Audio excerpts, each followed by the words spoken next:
A House to Let full text. By Charles Dickens, Wilkie Collins, Elizabeth Gaskell, Adelaide Ann Procter. Contents. Over the way. The Manchester marriage. Going into society. 3 evenings in the house. Trottle's report.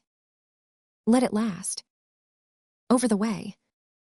I had been living at Tunbridge Wells and nowhere else, going on for 10 years, when my medical man, very clever in his profession, and the prettiest player I ever saw in my life of a hand at long whist, which was a noble and a princely game before short was heard of, said to me, one day, as he sat feeling my pulse on the actual sofa which my poor dear sister Jane worked before her spine came on, and laid her on a board for 15 months at a stretch, the most upright woman that ever lived, said to me, "What we want, ma'am, is a fillip."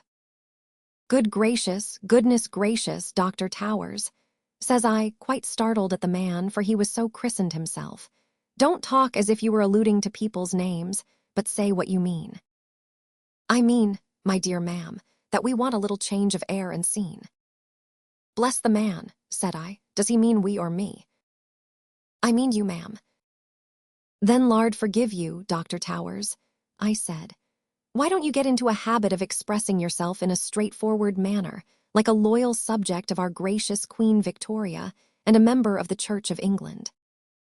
Towers laughed, as he generally does when he has fidgeted me into any of my impatient ways, one of my states, as I call them, and then he began.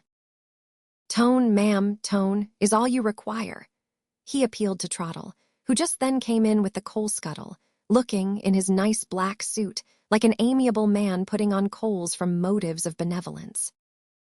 Trottle, whom I always call my right hand, has been in my service 32 years. He entered my service, far away from England. He is the best of creatures and the most respectable of men, but opinionated. What you want, ma'am, says Trottle, making up the fire in his quiet and skillful way, is tone. Lard forgive you both, says I, bursting out a-laughing. I see you are in a conspiracy against me, so I suppose you must do what you like with me and take me to London for a change. For some weeks Towers had hinted at London, and consequently I was prepared for him. When we had got to this point, we got on so expeditiously that Trottle was packed off to London next day but one, to find some sort of place for me to lay my troublesome old head in. Trottle came back to me at the Wells after 2 days' absence, with accounts of a charming place that could be taken for 6 months certain, with liberty to renew on the same terms for another 6, and which really did afford every accommodation that I wanted. Could you really find no fault at all in the rooms, Trottle? I asked him. Not a single one, ma'am. They are exactly suitable to you. There is not a fault in them. There is but one fault outside of them. And what's that? They are opposite a house to let. Oh, I said, considering of it, but is that such a very great objection? I think it my duty to mention it, ma'am. It is a dull object to look at. Otherwise, I was so greatly pleased with the lodging that I should have closed with the terms at once, as I had your authority to do. Trottle thinking so highly of the place, in my interest, I wished not to disappoint him. Consequently, I said, the empty house may let, perhaps. Oh, dear no, ma'am, said Trottle, shaking his head with decision. It won't let. It never does let, ma'am. Mercy me, why not? Nobody knows, ma'am. All I have to mention is, ma'am, that the house won't let. How long has this unfortunate house been to let in the name of fortune? Said I. Ever so long, said Trottle. Years. Is it in ruins? It's a good deal out of repair, ma'am, but it's not in ruins. The long and the short of this business was, that next day I had a pair of post-horses put to my chariot, for I never travel by railway. Not that I have anything to say against railways, except that they came in when I was too old to take to them, and that they made ducks and drakes of a few turnpike bonds I had. And so I went up myself, with Trottle in the rumble, to look at the inside of this same lodging, and at the outside of this same house. As I say, I went and saw for myself. The lodging was perfect. That I was sure it would be, because Trottle is the best judge of comfort I know. The empty house was an eyesore, and that I was sure it would be too, for the same reason. However, setting the one thing against the other, the good against the bad, the lodging very soon got the victory over the house. My lawyer, Mr. Squares of Crown Office Row, Temple, drew up an agreement, which his young man jabbered over so dreadfully when he read it to me that I didn't understand one word of it except my own name. And hardly that, and I signed it, and the other party signed it, and in 3 weeks' time, I moved my old bones, bag and baggage, up to London. For the first month or so, I arranged to leave Trottle at the Wells. I made this arrangement, not only because there was a good deal to take care of in the way of my school children and pensioners, and also of a new stove in the hall to air the house in my absence, which appeared to me calculated to blow up and burst, but likewise because I suspect Trottle, though the steadiest of men, and a widower between 60 and 70, to be what I call rather a philanderer. I mean, that when any friend comes down to see me and brings a maid, Trottle is always remarkably ready to show that maid the Wells of an evening, and that I have more than once noticed the shadow of his arm outside the room door nearly opposite my chair, encircling that maid's waist on the landing, like a tablecloth brush. Therefore, I thought it just as well, before any London philandering took place, that I should have a little time to look round me, and to see what girls were in and about the place.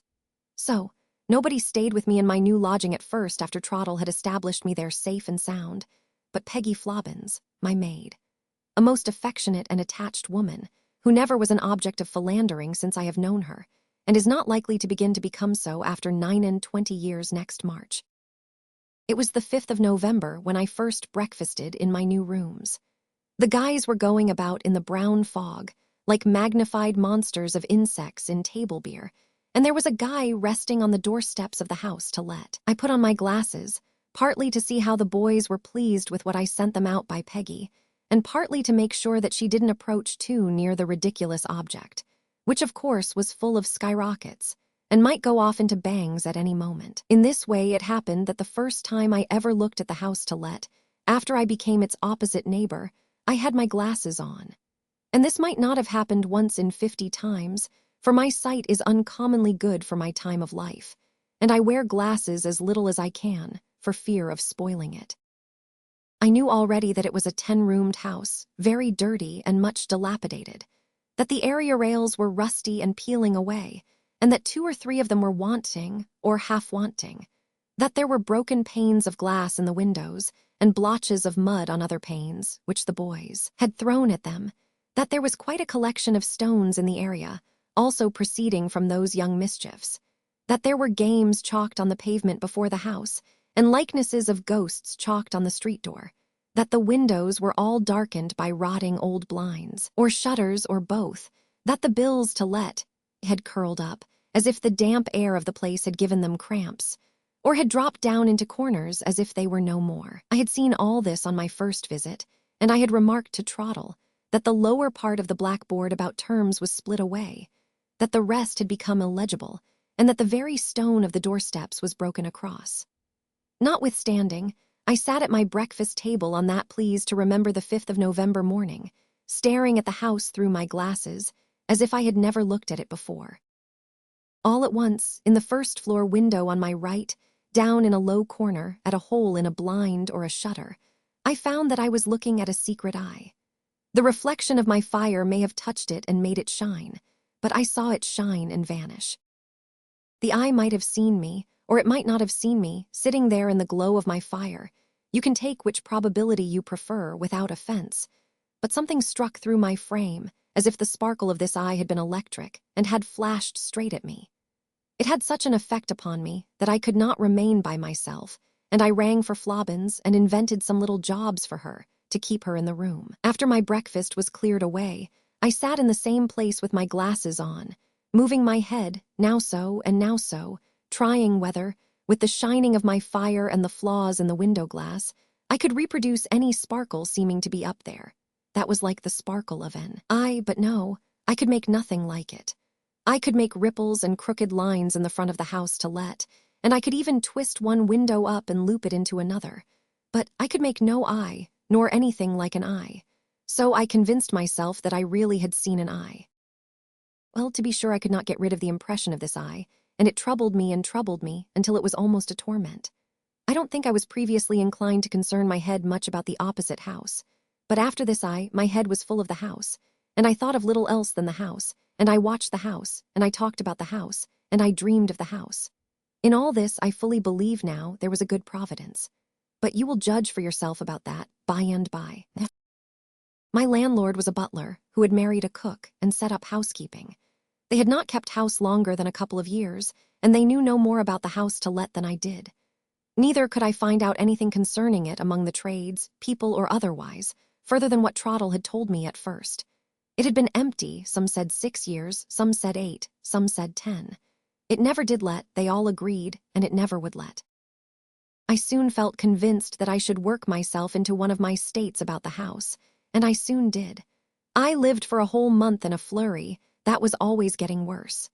Towers's prescriptions, which I had brought to London with me, were of no more use than nothing. In the cold winter sunlight, in the thick winter fog, in the black winter rain, in the white winter snow, the house was equally on my mind.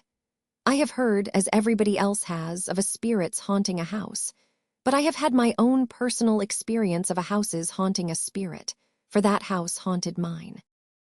In all that month's time, I never saw anyone go into the house nor come out of the house. I suppose that such a thing must take place sometimes, in the dead of the night, or the glimmer of the morning, but I never saw it done. I got no relief from having my curtains drawn when it came on dark and shutting out the house. The eye then began to shine in my fire. I am a single old woman. I should say at once, without being at all afraid of the name, I am an old maid, only that I am older than the phrase would express. The time was when I had my love trouble, but it is long and long ago. He was killed at sea, dear heaven rest his blessed head, when I was 25. I have all my life, since ever I can remember, been deeply fond of children. I have always felt such a love for them, that I have had my sorrowful and sinful times when I have fancied something must have gone wrong in my life. Something must have been turned aside from its original intention, I mean. Or I should have been the proud and happy mother of many children, and a fond old grandmother this day. I have soon known better in the cheerfulness and contentment that God has blessed me with and given me abundant reason for. And yet I have had to dry my eyes even then, when I have thought of my dear, brave, hopeful, handsome, bright-eyed Charlie, and the trust meant to cheer me with. Charlie was my youngest brother, and he went to India. He married there and sent his gentle little wife home to me to be confined, and she was to go back to him, and the baby was to be left with me, and I was to bring it up. It never belonged to this life. It took its silent place among the other incidents in my story that might have been, but never were. I had hardly time to whisper to her, dead my own, or she to answer, ashes to ashes, dust to dust. Oh, lay it on my breast and comfort Charlie. When she had gone to seek her baby at our Savior's feet, I went to Charlie, and I told him there was nothing left but me, poor me, and I lived with Charlie out there several years. He was a man of 50 when he fell asleep in my arms. His face had changed to be almost old and a little stern, but it softened and softened when I laid it down that I might cry and pray beside it. And when I looked at it for the last time, it was my dear, untroubled, handsome, youthful Charlie of long ago. I was going on to tell that the loneliness of the house to let brought back all these recollections, and that they had quite pierced my heart one evening, when Flobbins, opening the door and looking very much as if she wanted to laugh but thought better of it, said, "Mr. Jabez Jarber, ma'am." Upon which Mr. Jarber ambled in his usual absurd way, saying, "Sophonisba," which I am obliged to confess is my name. A pretty one and proper one enough when it was given to me, but a good many years out of date now, and always sounding particularly high-flown and comical from his lips.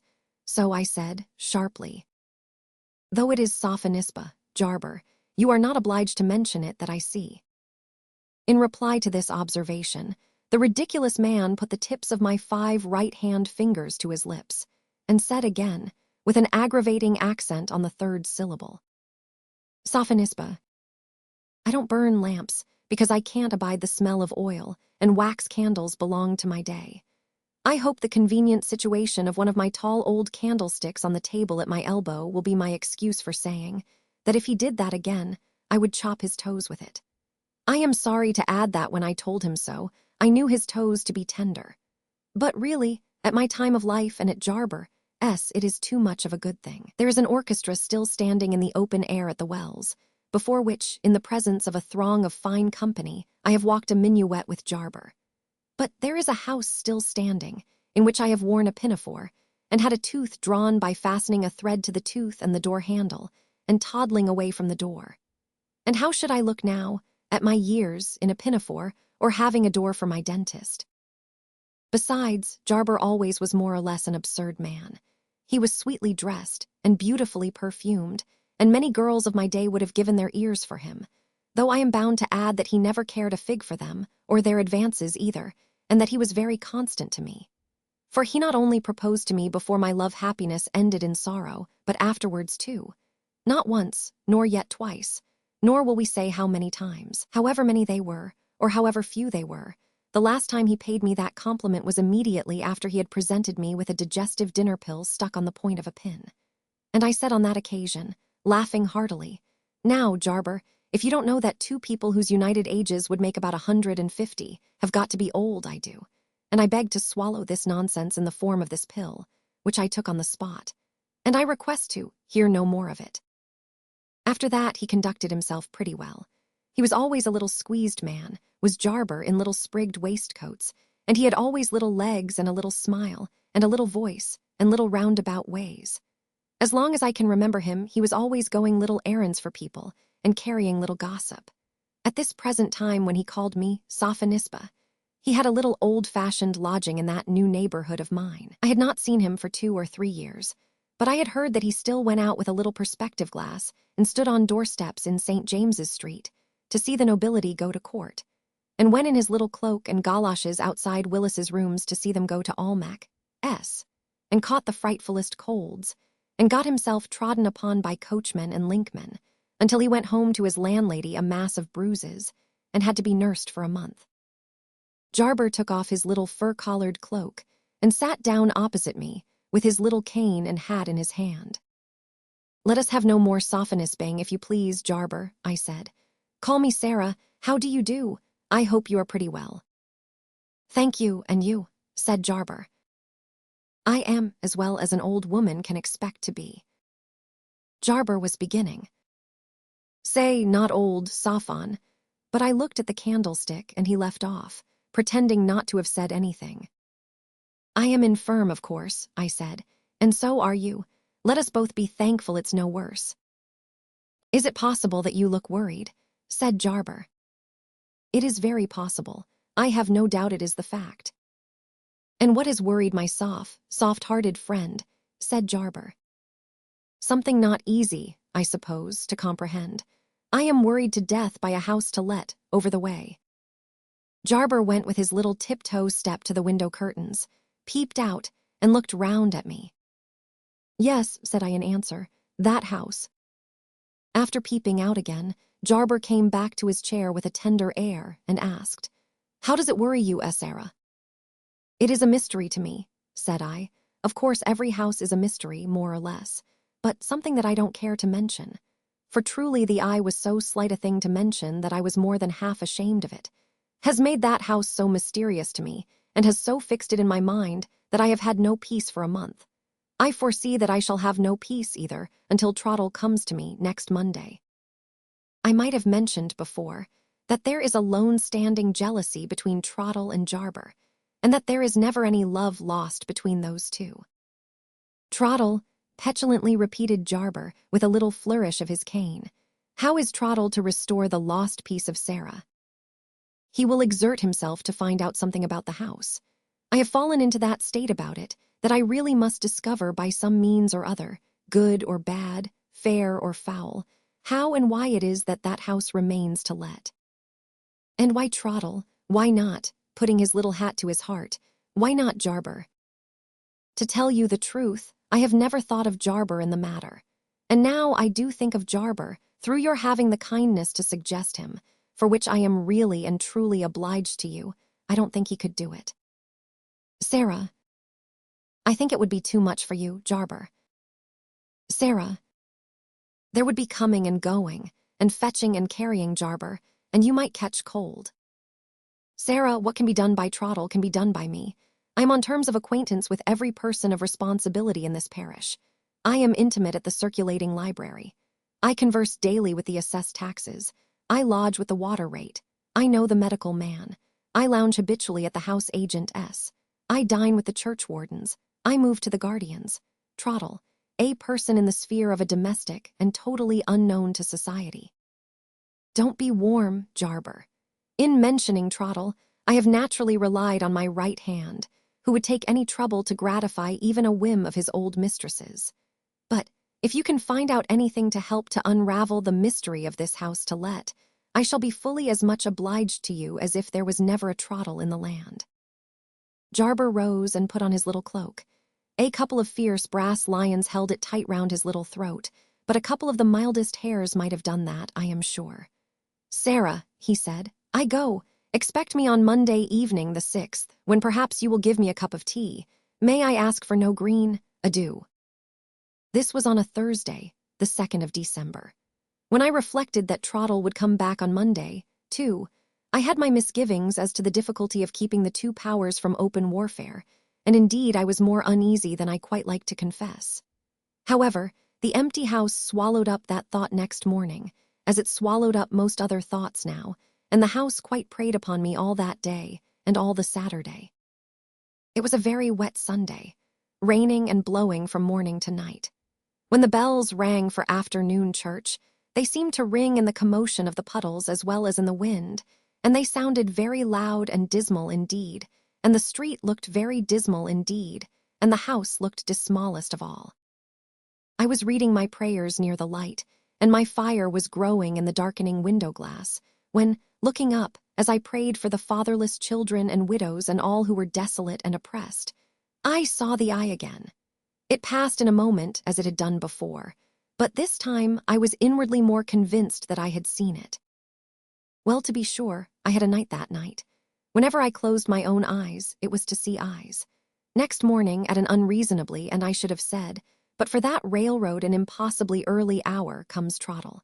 As soon as he had told me all about the wells, I told him all about the house. He listened with as great interest and attention as I could possibly wish, until I came to Jabez Jarber, when he cooled in an instant and became opinionated.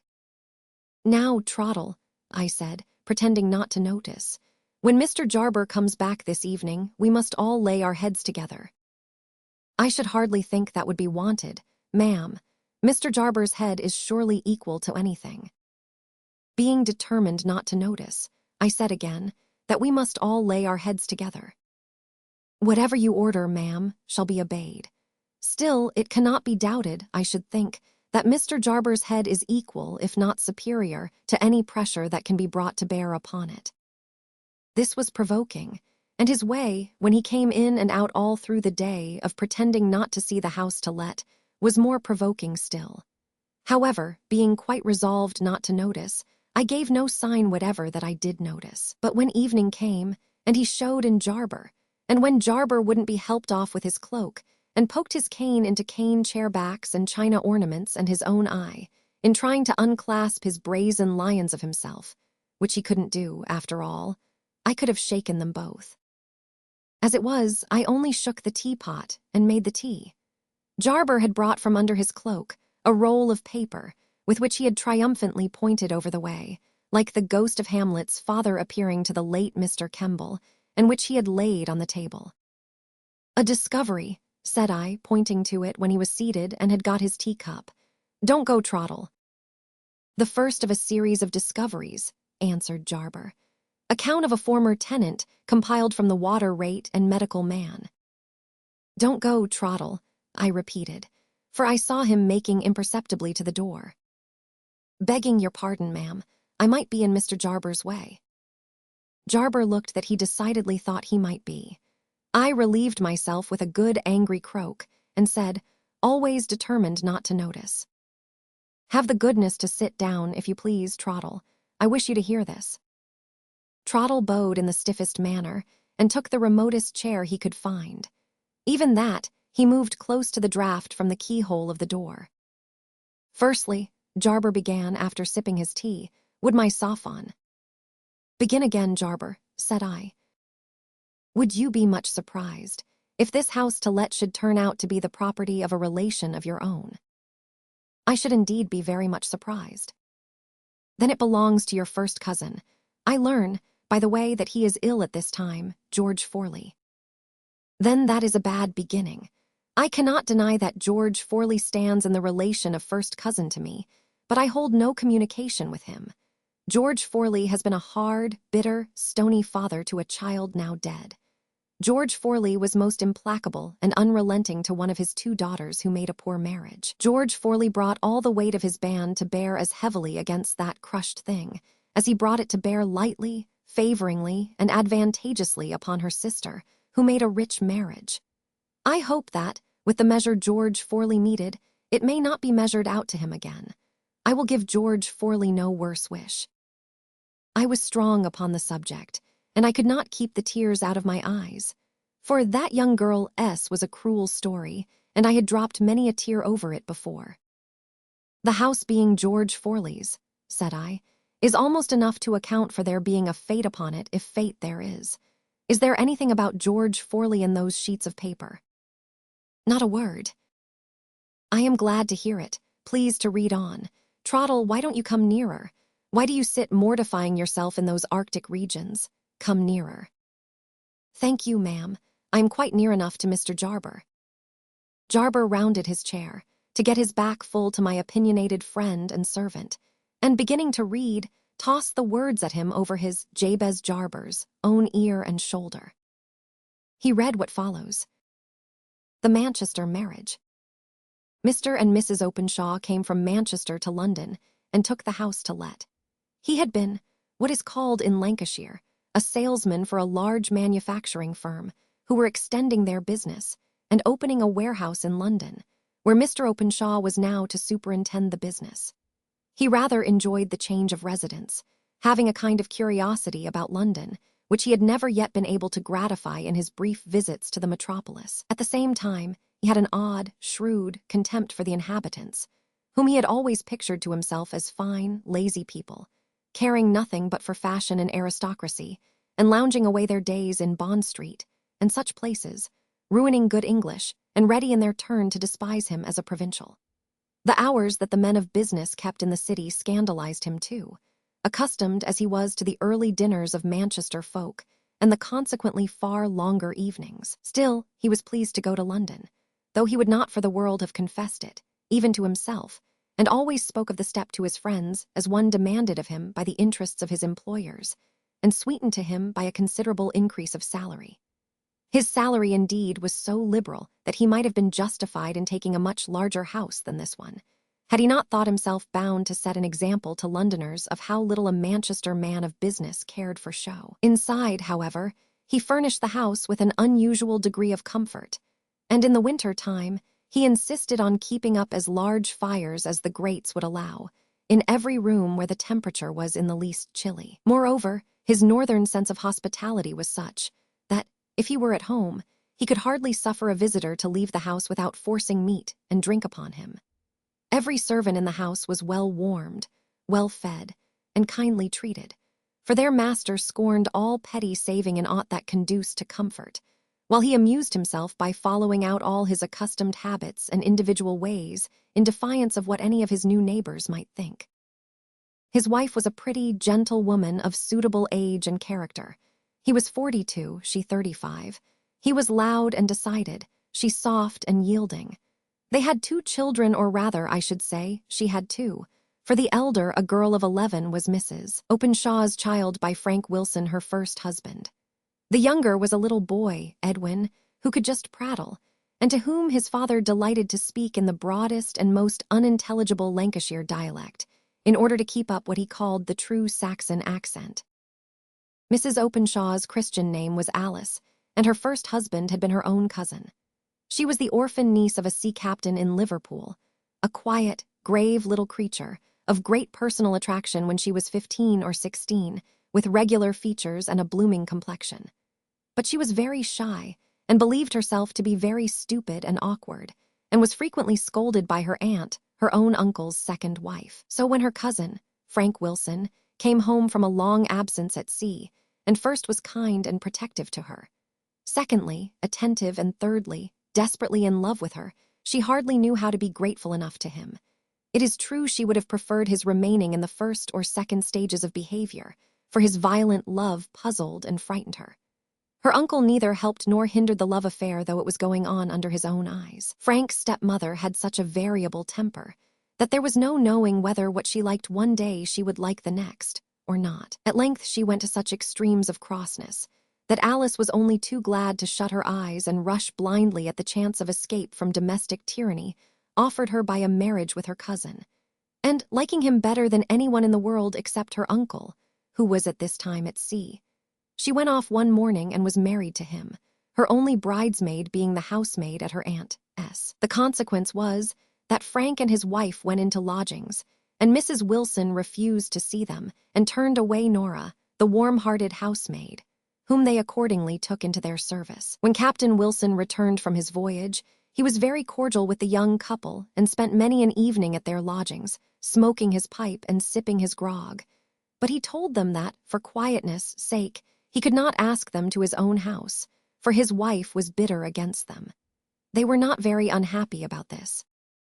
The seed of future unhappiness lay rather in Frank's vehement, passionate disposition, which led him to resent his wife's shyness and want of demonstration as failures in conjugal duty. He was already tormenting himself, and her too, in a slighter degree, by apprehensions and imaginations of what might befall her during his approaching absence at sea. At last he went to his father and urged him to insist upon Alice's being once more received under his roof, the more especially as there was now a prospect of her confinement while her husband was away on his voyage. Captain Wilson was, as he himself expressed it, breaking up and unwilling to undergo the excitement of a scene, yet he felt that what his son said was true. So he went to his wife, and before Frank went to sea, he had the comfort of seeing his wife installed in her old little garret in his father's house. To have placed her in the one best spare room was a step beyond Mrs. Wilson's powers of submission or generosity. The worst part about it, however, was that the faithful Nora had to be dismissed. Her place as housemaid had been filled up, and even had it not, she had forfeited Mrs. Wilson's good opinion forever. She comforted her young master and mistress by pleasant prophecies of the time when they would have a household of their own, of which, in whatever service she might be in the meantime, she should be sure to form part.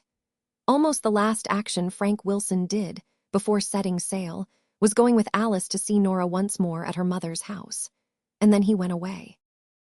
Alice's father-in-law grew more and more feeble as winter advanced.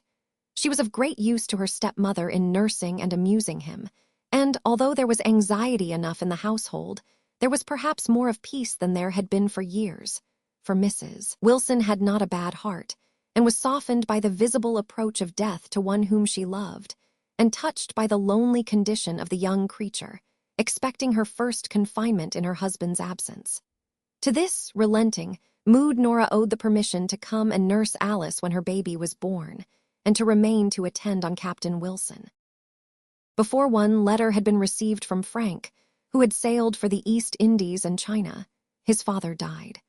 Alice was always glad to remember that he had held her baby in his arms and kissed and blessed it before his death. After that, and the consequent examination into the state of his affairs, it was found that he had left far less property than people had been led by his style of living to imagine, and what money there was all settled upon his wife, and at her disposal after her death.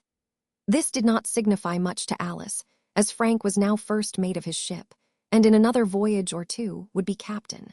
Meanwhile he had left her some hundreds, all his savings in the bank. It became time for Alice to hear from her husband. One letter from the Cape she had already received. The next was to announce his arrival in India. As week after week passed over, and no intelligence of the ship's arrival reached the office of the owners, and the captain's wife was in the same state of ignorant suspense as Alice herself, her fears grew most oppressive. At length the day came when, in reply to her inquiry at the shipping office, they told her that the owners had given up hope of ever hearing more of the Betsy Jane, and had sent in their claim upon the underwriters. Now that he was gone forever, she first felt a yearning, longing love for the kind cousin, the dear friend, the sympathizing protector, whom she should never see again. First felt a passionate desire to show him his child, whom she had hitherto rather craved to have all to herself, her own sole possession. Her grief was, however, noiseless and quiet, rather to the scandal of Mrs. Wilson, who bewailed her stepson as if he and she had always lived together in perfect harmony, and who evidently thought it her duty to burst into fresh tears at every strange face she saw, dwelling on his poor young widow's desolate state and the helplessness of the fatherless child, with an unction, as if she liked the excitement of the sorrowful story. So passed away the first days of Alice's widowhood. By and by things subsided into their natural and tranquil course. But, as if this young creature was always to be in some heavy trouble, her ewe lamb began to be ailing, pining, and sickly. The child's mysterious illness turned out to be some affection of the spine likely to affect health, but not to shorten life, at least so the doctors said. But the long, dreary suffering of one whom a mother loves as Alice loved her only child is hard to look forward to. Only Nora guessed what Alice suffered. No one but God knew. And so it fell out that when Mrs. Wilson, the elder, came to her one day in violent distress, occasioned by a very material diminution in the value of the property that her husband had left her, a diminution which made her income barely enough to support herself, much less Alice. The latter could hardly understand how anything which did not touch health or life could cause such grief, and she received the intelligence with irritating composure. But when, that afternoon, the little sick child was brought in, and the grandmother, who after all loved it well, began a fresh moan over her losses to its unconscious ears, saying how she had planned to consult this or that doctor, and to give it this or that comfort or luxury in after yearn, but that now all chance of this had passed away. Alice's heart was touched, and she drew near to Mrs. Wilson with unwonted caresses, and, in a spirit not unlike to that of Ruth, entreated that, come what would, they might remain together. After much discussion in succeeding days, it was arranged that Mrs. Wilson should take a house in Manchester, furnishing it partly with what furniture she had, and providing the rest with Alice's remaining £200. Mrs. Wilson was herself a Manchester woman, and naturally longed to return to her native town. Some connections of her own at that time required lodgings, for which they were willing to pay pretty handsomely. Alice undertook the active superintendence and superior work of the household. Nora, willing, faithful Nora, offered to cook, scour, do anything in short, so that she might but remain with them. The plan succeeded.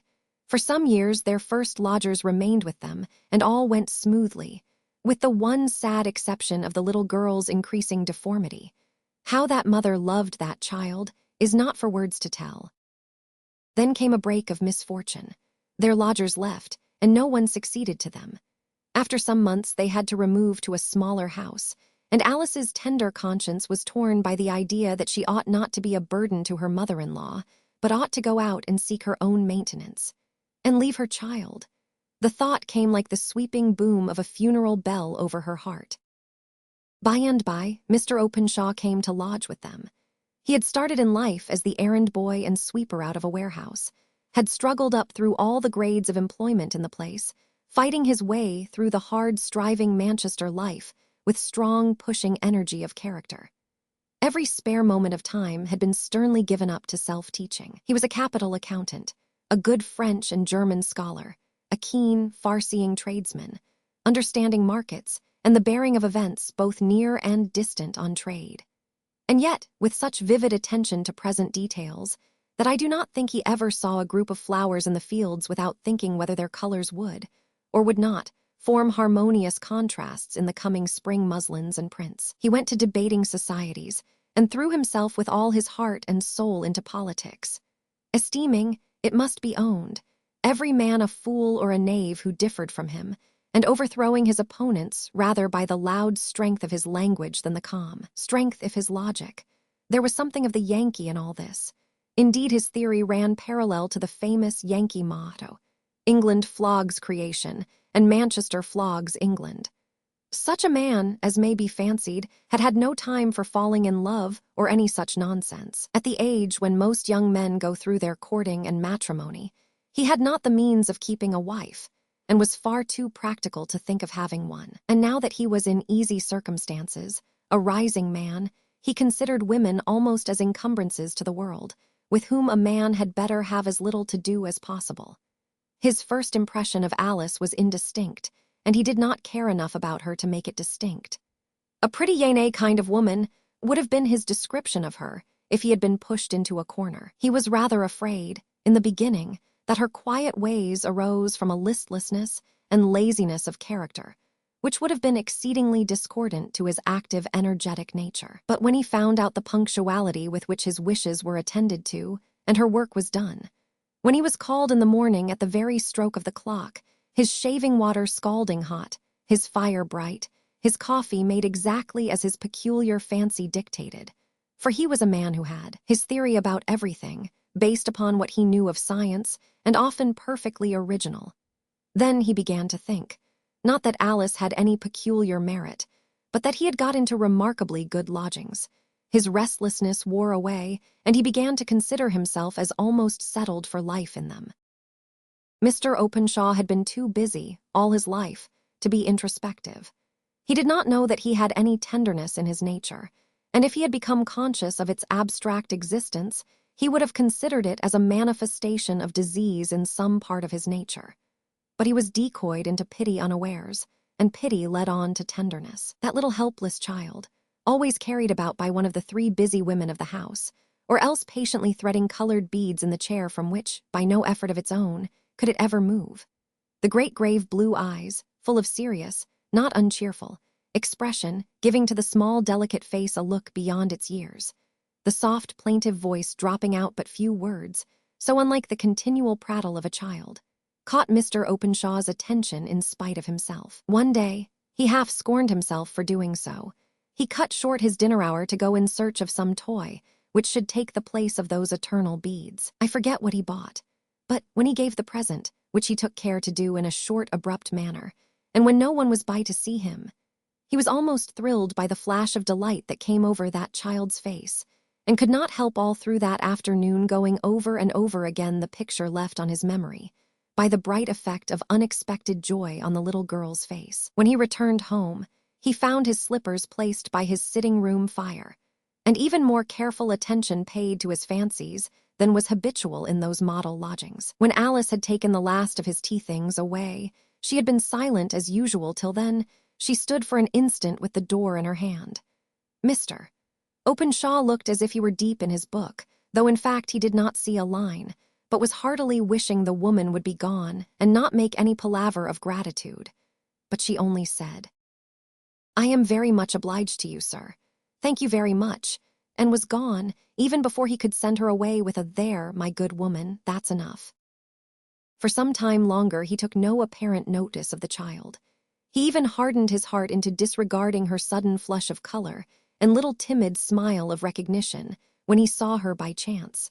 But after all, this could not last forever, and, having a second time given way to tenderness, there was no relapse. The insidious enemy having thus entered his heart, in the guise of compassion to the child, soon assumed the more dangerous form of interest in the mother. He was aware of this change of feeling, despised himself for it, struggled with it, nay, internally yielded to it and cherished it, long before he suffered the slightest expression of it, by word, action, or look, to escape him. He watched Alice's docile, obedient ways to her stepmother, the love which she had inspired in the rough Nora, roughened by the wear and tear of sorrow and years. But above all, he saw the wild, deep, passionate affection existing between her and her child. They spoke little to anyone else, or when anyone else was by. But when alone together, they talked, and murmured, and cooed, and chattered so continually, that Mr. Openshaw first wondered what they could find to say to each other, and next became irritated because they were always so grave and silent with him. All this time, he was perpetually devising small new pleasures for the child. His thoughts ran, in a pertinacious way, upon the desolate life before her, and often he came back from his day's work loaded with the very thing Alice had been longing for, but had not been able to procure. One time it was a little chair for drawing the little sufferer along the streets, and many an evening that ensuing summer Mr. Openshaw drew her along himself, regardless of the remarks of his acquaintances. One day in autumn he put down his newspaper, as Alice came in with the breakfast, and said, in as indifferent a voice as he could assume, "Mrs. Frank, Is there any reason why we two should not put up our horses together?" Alice stood still in perplexed wonder. What did he mean? He had resumed the reading of his newspaper, as if he did not expect any answer. So she found silence her safest course, and went on quietly arranging his breakfast without another word passing between them. Just as he was leaving the house, to go to the warehouse as usual, he turned back and put his head into the bright, neat, tidy kitchen, where all the women breakfasted in the morning. "You'll think of what I said, Mrs. Frank. This was her name with the lodgers, and let me have your opinion upon it tonight." Alice was thankful that her mother and Nora were too busy talking together to attend much to this speech. She determined not to think about it at all through the day, and of course, the effort not to think made her think all the more.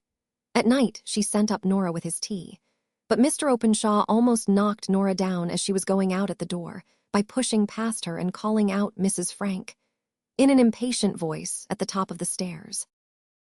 Alice went up, rather than seem to have affixed too much meaning to his words. "Well, Mrs. Frank," he said, "what answer? Don't make it too long, for I have lots of office work to get through tonight." "I hardly know what you meant, sir," said truthful Alice. "Well, I should have thought you might have guessed. You're not new at this sort of work, and I am. However, I'll make it plain this time. Will you have me to be thy wedded husband, and serve me, and love me, and honor me, and all that sort of thing? Because if you will, I will do as much by you, and be a father to your child, and that's more than is put in the prayer book. Now I'm a man of my word, and what I say I feel, and what I promise I'll do. Now for your answer." Alice was silent. He began to make the tea, as if her reply was a matter of perfect indifference to him, but as soon as that was done, he became impatient. "Well," said he. "How long, sir, may I have to think over it?" 3 minutes, looking at his watch. "You've had 2 already, that makes 5. Be a sensible woman, say yes, and sit down to tea with me, and we'll talk it over together, for after tea I shall be busy, say no." He hesitated a moment to try and keep his voice in the same tone. "And I shan't say another word about it, but pay up a year's rent for my rooms tomorrow and be off. Time's up, yes or no?" "If you please, sir. You have been so good to little Ailsie.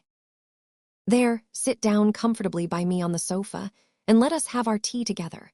I am glad to find you are as good and sensible as I took you for." And this was Alice Wilson's second wooing. Mr. Openshaw's will was too strong, and his circumstances too good, for him not to carry all before him. He settled Mrs. Wilson in a comfortable house of her own, and made her quite independent of lodgers.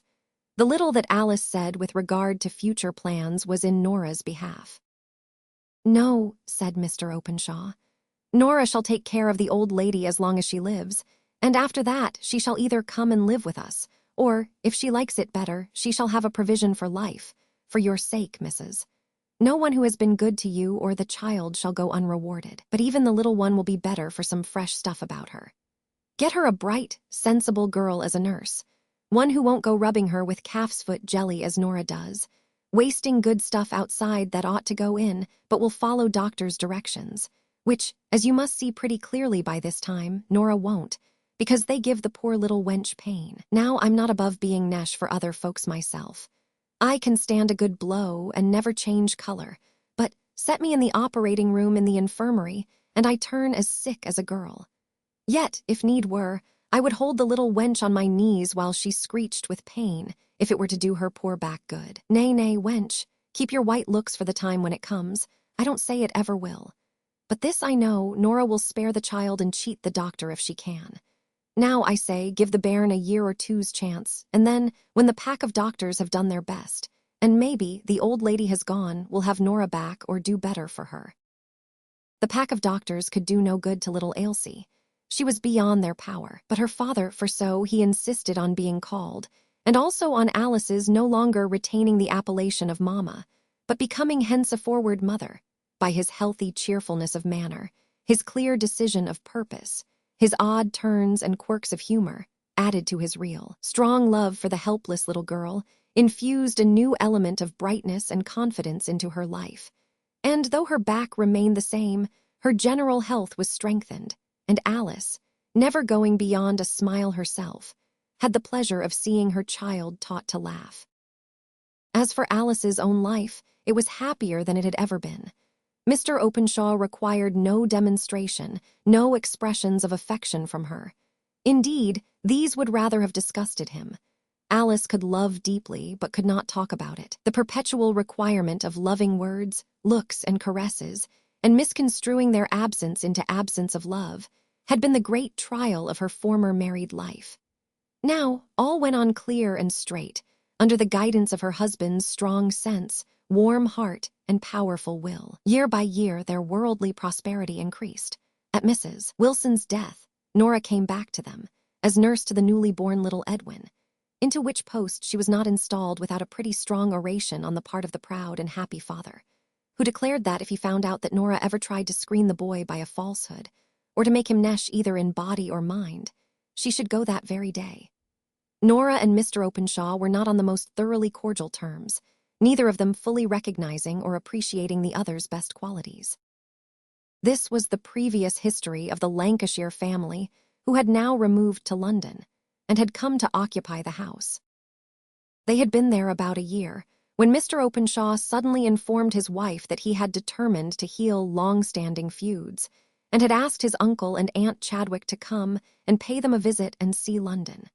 Mrs.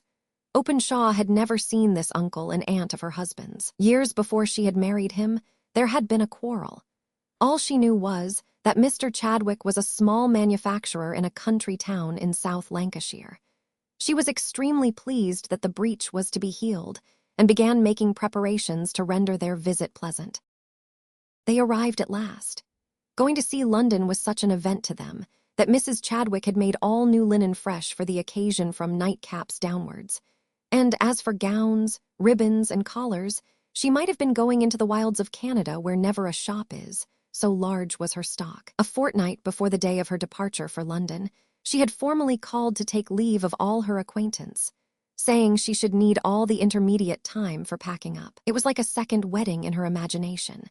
And to complete the resemblance which an entirely new wardrobe made between the two events, her husband brought her back from Manchester, on the last market day before they set off, a gorgeous pearl and amethyst brooch, saying, "Lunnon should see that Lancashire folks knew a handsome thing when they saw it."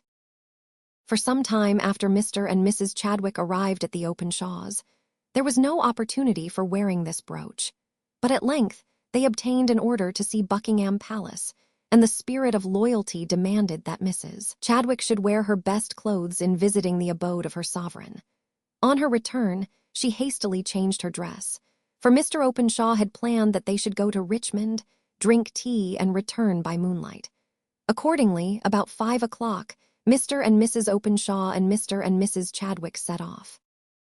The housemaid and cook sate below, Nora hardly knew where. She was always engrossed in the nursery, in tending her 2 children, and in sitting by the restless, excitable Ailsie till she fell asleep. By and by, the housemaid Bessie tapped gently at the door. Nora went to her, and they spoke in whispers. "Nurse, there's someone downstairs wants you." "Wants me? Who is it?" "A gentleman." "A gentleman? Nonsense." "Well, a man then, and he asks for you, and he rung at the front door bell and has walked into the dining room." "You should never have let him," exclaimed Nora. "Master and Mrs. out." "I did not want him to come in, but when he heard you lived here, he walked past me and sat down on the first chair and said, 'Tell her to come and speak to me.' There is no gas lighted in the room, and supper is all set out." "He'll be off with the spoons," exclaimed Nora, putting the housemaid's fear into words and preparing to leave the room, first, however, giving a look to Ailsie, sleeping soundly and calmly. Downstairs she went, uneasy fears stirring in her bosom. Before she entered the dining room, she provided herself with a candle, and with it in her hand, she went in, looking round her in the darkness for her visitor. He was standing up, holding by the table.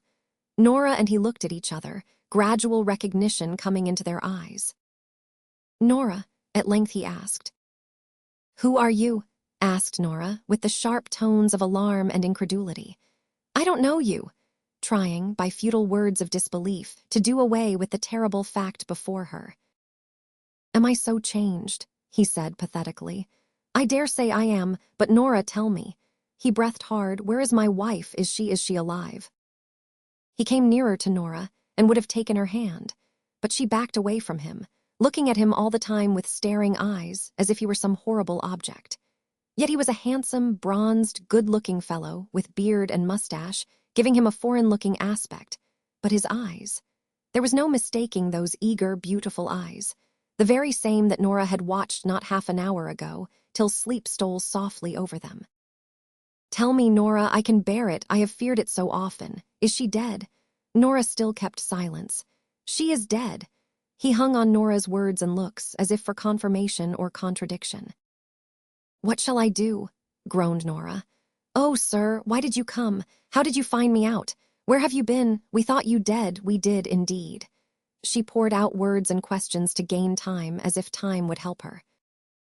"Nora, answer me this question straight by yes or no. Is my wife dead?" "No, she is not," said Nora slowly and heavily. "Oh, what a relief. Did she receive my letters? But perhaps you don't know. Why did you leave her? Where is she? Oh, Nora, tell me all quickly." "Mr. Frank," said Nora at last, almost driven to bay by her terror lest her mistress should return at any moment and find him there, unable to consider what was best to be done or said, rushing at something decisive because she could not endure her present state. "Mr. Frank, we never heard a line from you, and the shipowners said you had gone down, you and everyone else. We thought you were dead if ever man was, and poor Miss Alice and her little sick, helpless child." "Oh, sir, you must guess it," cried the poor creature at last, bursting out into a passionate fit of crying. "For indeed I cannot tell it. But it was no one's fault. God help us all this night." Nora had sate down. She trembled too much to stand. He took her hands in his. He squeezed them hard, as if by physical pressure the truth could be wrung out. "Nora," this time his tone was calm, stagnant as despair. "She has married again." Nora shook her head sadly. The grasp slowly relaxed. The man had fainted. There was brandy in the room. Nora forced some drops into Mr. Frank's mouth, chafed his hands, and when mere animal life returned, before the mind poured in its flood of memories and thoughts, she lifted him up and rested his head against her knees. Then she put a few crumbs of bread taken from the supper table, soaked in brandy, into his mouth. Suddenly he sprang to his feet. "Where is she? Tell me this instant." He looked so wild, so mad, so desperate that Nora felt herself to be in bodily danger, but her time of dread had gone by. She had been afraid to tell him the truth, and then she had been a coward. Now her wits were sharpened by the sense of his desperate state. He must leave the house. She would pity him afterwards, but now she must rather command and upbraid, for he must leave the house before her mistress came home. That one necessity stood clear before her. "She is not here. That is enough for you to know. Nor can I say exactly where she is," which was true to the letter if not to the spirit. "Go away and tell me where to find you tomorrow, and I will tell you all. My master and mistress may come back at any minute, and then what would become of me with a strange man in the house?" Such an argument was too petty to touch his excited mind. "I don't care for your master and mistress. If your master is a man, he must feel for me, poor shipwrecked sailor that I am, kept for years a prisoner amongst savages, always thinking of my wife and my home, dreaming of her by night, talking to her, though she could not hear, by day. I loved her more than all heaven and earth put together. Tell me where she is this instant, you wretched woman, who salved over her wickedness to her, as you do to me." The clock struck 10. Desperate positions require desperate measures. "If you will leave the house now, I will come to you tomorrow and tell you all. What is more, you shall see your child now. She lies sleeping upstairs. Oh, sir, you have a child, you do not know that as yet. A little weakly girl, with just a heart and soul beyond her years. We have reared her up with such care.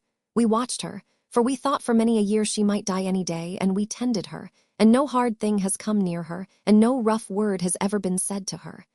And now you come and will take her life into your hand and will crush it. Strangers to her have been kind to her, but her own father, Mr. Frank, I am her nurse, and I love her and I tend her, and I would do anything for her that I could. Her mother's heart beats as hers beats, and if she suffers a pain, her mother trembles all over. If she is happy, it is her mother that smiles and is glad. If she is growing stronger, her mother is healthy. If she dwindles, her mother languishes. If she dies, well, I don't know, it is not every one can lie down and die when they wish it. Come upstairs, Mr. Frank, and see your child. Seeing her will do good to your poor heart. Then go away in God's name just this one night. Tomorrow, if need be, you can do anything. Kill us all if you will, or show yourself. A great grand man, whom God will bless forever and ever. Come, Mr. Frank, the look of a sleeping child is sure to give peace. She led him upstairs, at first almost helping his steps, till they came near the nursery door. She had almost forgotten the existence of little Edwin. It struck upon her with a fright as the shaded light fell upon the other cot. But she skillfully threw that corner of the room into darkness, and let the light fall on the sleeping Elsie. The child had thrown down the coverings, and her deformity, as she lay with her back to them, was plainly visible through her slight nightgown. Her little face, deprived of the luster of her eyes, looked wan and pinched, and had a pathetic expression in it, even as she slept. The poor father looked and looked with hungry, wistful eyes, into which the big tears came swelling up slowly, and dropped heavily down, as he stood trembling and shaking all over. Nora was angry with herself for growing impatient of the length of time that long, lingering gaze lasted. She thought that she waited for full half an hour before Frank stirred, and then instead of going away, he sank down on his knees by the bedside and buried his face in the clothes. Little Elsie stirred uneasily. Nora pulled him up in terror. She could afford no more time even for prayer in her extremity of fear, for surely the next moment would bring her mistress home. She took him forcibly by the arm, but as he was going, his eye lighted on the other bed. He stopped. Intelligence came back into his face. His hands clenched. "His child?" he asked. "Her child," replied Nora. "God watches over him," said she instinctively, for Frank's looks excited her fears, and she needed to remind herself of the protector of the helpless. "God has not watched over me," he said, in despair, his thoughts apparently recoiling on his own desolate, deserted state. But Nora had no time for pity. Tomorrow she would be as compassionate as her heart prompted. At length she guided him downstairs and shut the outer door and bolted it, as if by bolts to keep out facts. Then she went back into the dining room and effaced all traces of his presence as far as she could. She went upstairs to the nursery and sate there, her head on her hand, thinking what was to come of all this misery. It seemed to her very long before they did return, yet it was hardly 11 o'clock. She so heard the loud, hearty Lancashire voices on the stairs, and for the first time she understood the contrast of the desolation of the poor man who had so lately gone forth in lonely despair. It almost put her out of patience to see Mrs. Openshaw come in, calmly smiling, handsomely dressed, happy, easy, to inquire after her children. Did Elsie go to sleep comfortably? She whispered to Nora. Yes. Her mother bent over her, looking at her slumbers with the soft eyes of love. How little she dreamed who had looked on her last. Then she went to Edwin, with perhaps less wistful anxiety in her countenance, but more of pride. She took off her things to go down to supper. Nora saw her no more that night. Beside the door into the passage, the sleeping nursery opened out of Mr. and Mrs. Openshaw's room, in order that they might have the children more immediately under their own eyes. Early the next summer morning, Mrs. Openshaw was awakened by Ailsie's startled call of "Mother! Mother!" She sprang up, put on her dressing gown, and went to her child. Ailsie was only half awake, and in a not uncommon state of terror. "Who was he, Mother? Tell me." "Who, my darling? No one is here. You have been dreaming love, waken up quite. See, it is broad daylight." "Yes," said Ailsie, looking round her, then clinging to her mother said, "But a man was here in the night, Mother." "Nonsense, little goose. No man has ever come near you." "Yes, he did. He stood there, just by Nora, a man with hair and a beard, and he knelt down and said his prayers. Nora knows he was here, Mother," half angrily, as Mrs. Openshaw shook her head in smiling incredulity. "Well, we will ask Nora when she comes," said Mrs. Openshaw soothingly. "But we won't talk any more about him now. It is not 5 o'clock. It is too early for you to get up. Shall I fetch you a book and read to you?" "Don't leave me, Mother," said the child, clinging to her. So Mrs. Openshaw sate on the bedside talking to Ailsie, and telling her of what they had done at Richmond the evening before, until the little girl's eyes slowly closed, and she once more fell asleep. "What was the matter?" asked Mr. Openshaw, as his wife returned to bed. Ailsie wakened up in a fright with some story of a man having been in the room to say his prayers. A dream, I suppose. and no more was said at the time. Mrs. Openshaw had almost forgotten the whole affair when she got up about 7 o'clock. But by and by, she heard a sharp altercation going on in the nursery. Nora speaking angrily to Ailsie, a most unusual thing. Both Mr. and Mrs. Openshaw listened in astonishment. "Hold your tongue, Ailsie. Let me hear none of your dreams. Never let me hear you tell that story again." Ailsie began to cry.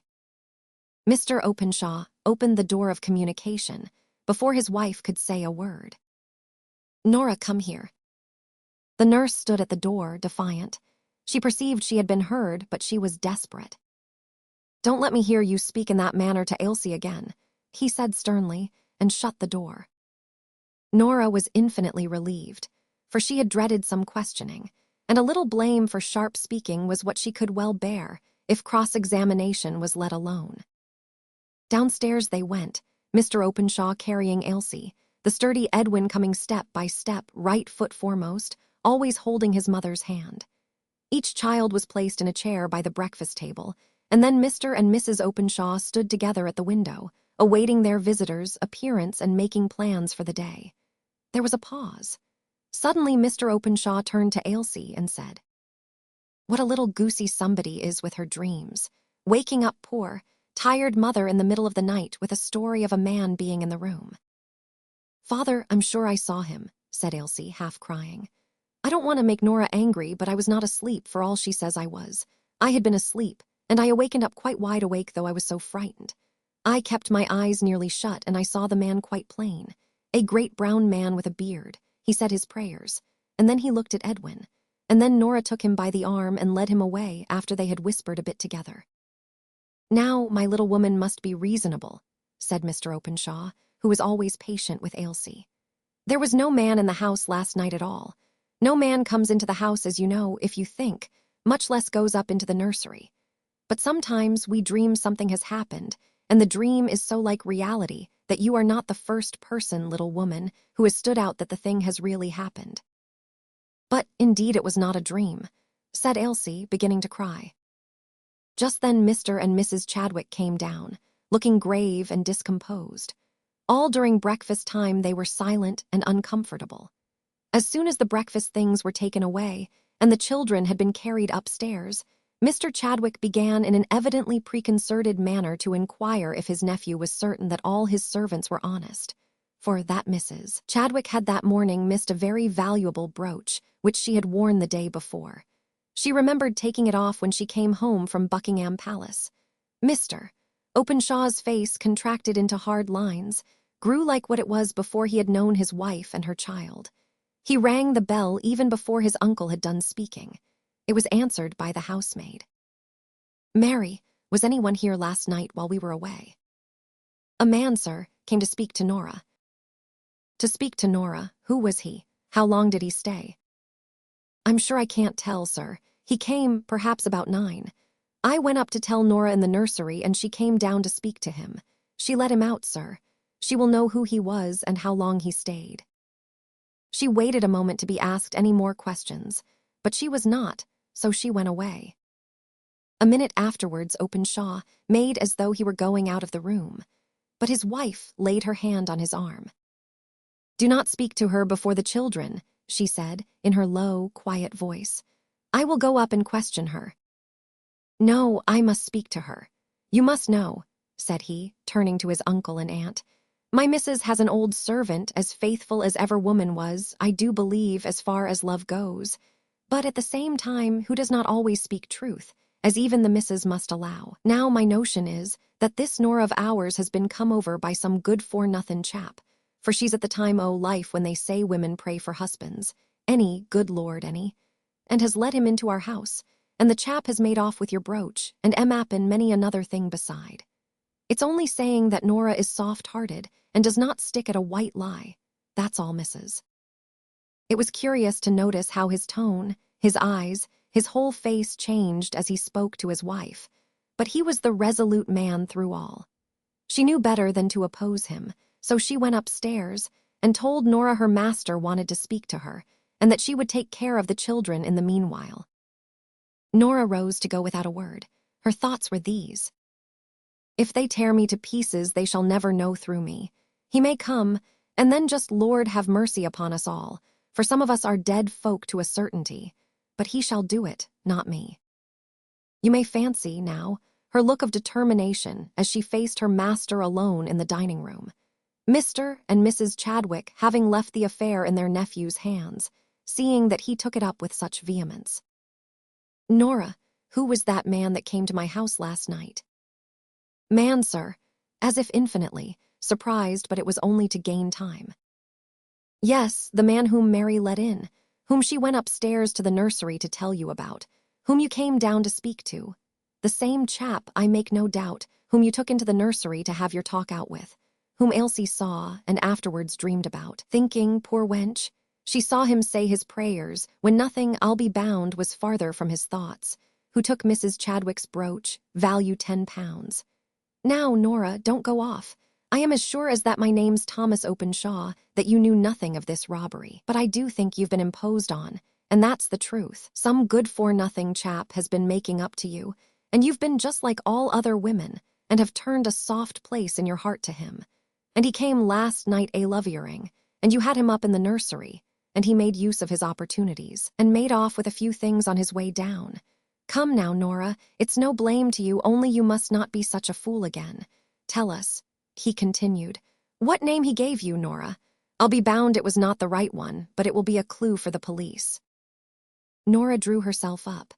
"You may ask that question, and taunt me with my being single, and with my credulity, as you will, Master Openshaw.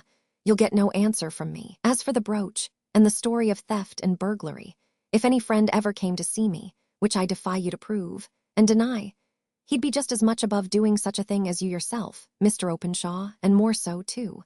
For I'm not at all sure as everything you have is rightly come by, or would be yours long if every man had his own." She meant, of course, his wife, but he understood her to refer to his property in goods and chattels. "Now, my good woman," said he, "I'll just tell you truly, I never trusted you out and out, but my wife liked you, and I thought you had many a good point about you. If you once begin to sauce me, I'll have the police to you and get out the truth in a court of justice, if you'll not tell it me quietly and civilly here. Now the best thing you can do is quietly to tell me who the fellow is. Look here, a man comes to my house, asks for you, you take him upstairs, a valuable brooch is missing next day. We know that you and Mary and Cook are honest, but you refuse to tell us who the man is. Indeed, you've told one lie already about him, saying no one was here last night. Now I just put it to you, what do you think a policeman would say to this, or a magistrate? A magistrate would soon make you tell the truth, my good woman." "There's never the creature born that should get it out of me," said Nora, "not unless I choose to tell." "I've a great mind to see," said Mr. Openshaw, growing angry at the defiance. Then, checking himself, he thought before he spoke again. "Nora, for your missus's sake, I don't want to go to extremities. Be a sensible woman if you can. It's no great disgrace, after all, to have been taken in. I ask you once more, as a friend, who was this man whom you let into my house last night?" No answer. He repeated the question in an impatient tone. Still no answer. Nora's lips were set in determination not to speak. "Then there is but one thing to be done. I shall send for a policeman." "You will not," said Nora, starting forwards. "You shall not, sir. No policeman shall touch me. I know nothing of the brooch, but I know this. Ever since I was 24, I have thought more of your wife than of myself.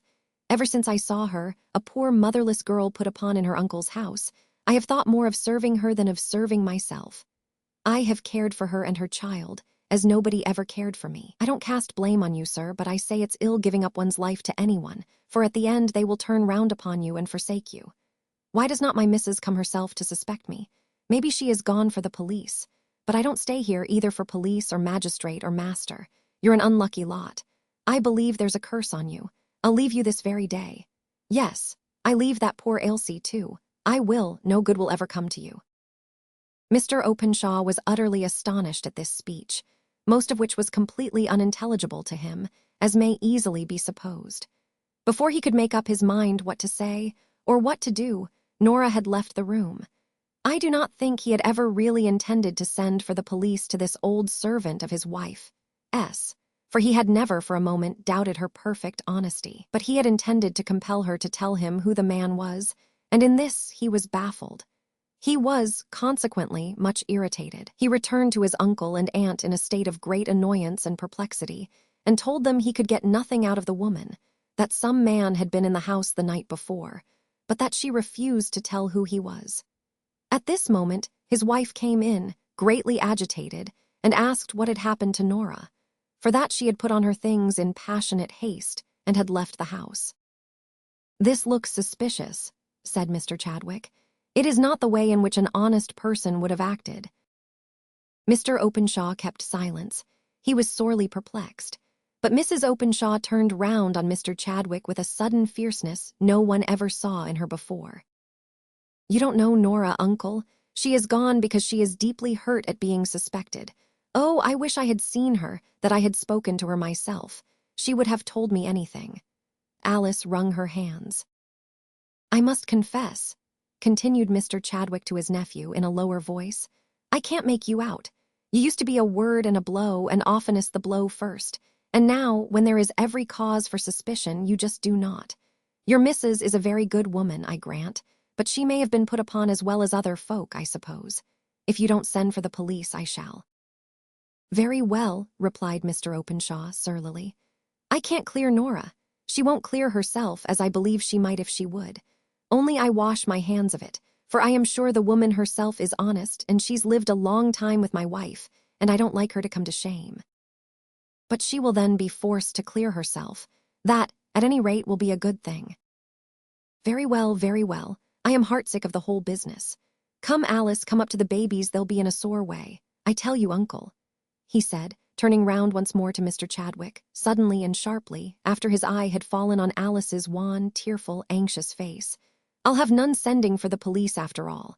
I'll buy my aunt twice as handsome a brooch this very day, but I'll not have Nora suspected and my missus plagued. There's for you." He and his wife left the room. Mr. Chadwick quietly waited till he was out of hearing, and then aid to his wife. "For all Tom's heroics, I'm just quietly going for a detective, wench. Thou needst know not about it." He went to the police station, and made a statement of the case. He was gratified by the impression which the evidence against Nora seemed to make.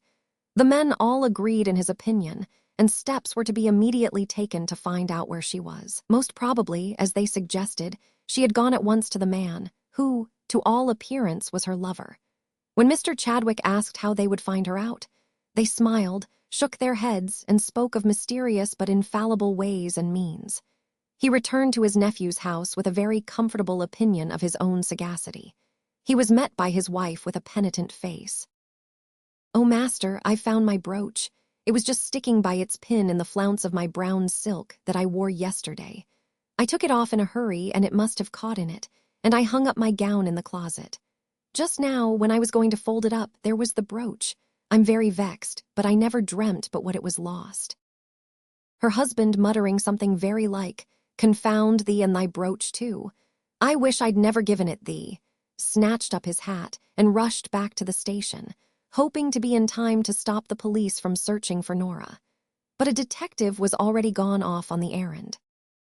Where was Nora? Half mad with the strain of the fearful secret, she had hardly slept through the night for thinking what must be done. Upon this terrible state of mind had come Ailsie's questions, showing that she had seen the man, as the unconscious child called her father. Lastly came the suspicion of her honesty. She was little less than crazy as she ran upstairs and dashed on her bonnet and shawl, leaving all else, even her purse, behind her. In that house she would not stay. That was all she knew or was clear about. She would not even see the children again, for fear it should weaken her. She feared above everything Mr. Frank's return to claim his wife. She could not tell what remedy there was for a sorrow so tremendous, for her to stay to witness. A desire of escaping from the coming event was a stronger motive for her departure than her soreness about the suspicions directed against her, although this last had been the final goad to the course she took. She walked away almost at headlong speed, sobbing as she went, as she had not dared to do during the past night for fear of exciting wonder in those who might hear her. Then she stopped. An idea came into her mind that she would leave London altogether, and betake herself to her native town of Liverpool. She felt in her pocket for her purse, as she drew near the Euston Square station with this intention. She had left it at home. Her poor head aching, her eyes swollen with crying, she had to stand still and think, as well as she could, where next she should bend her steps. Suddenly the thought flashed into her mind that she would go and find out poor Mr. Frank. She had been hardly kind to him the night before, though her heart had bled for him ever since. She remembered his telling her, as she inquired for his address, almost as she had pushed him out of the door, of some hotel in a street not far distant from Euston Square. Thither she went, with what intention she hardly knew, but to assuage her conscience by telling him how much she pitied him. In her present state, she felt herself unfit to counsel, or restrain, or assist, or do aught else but sympathize and weep. People of the inn said such a person had been there, had arrived only the day before, had gone out soon after his arrival, leaving his luggage in their care, but had never come back. Nora asked for leave to sit down and await the gentleman's return.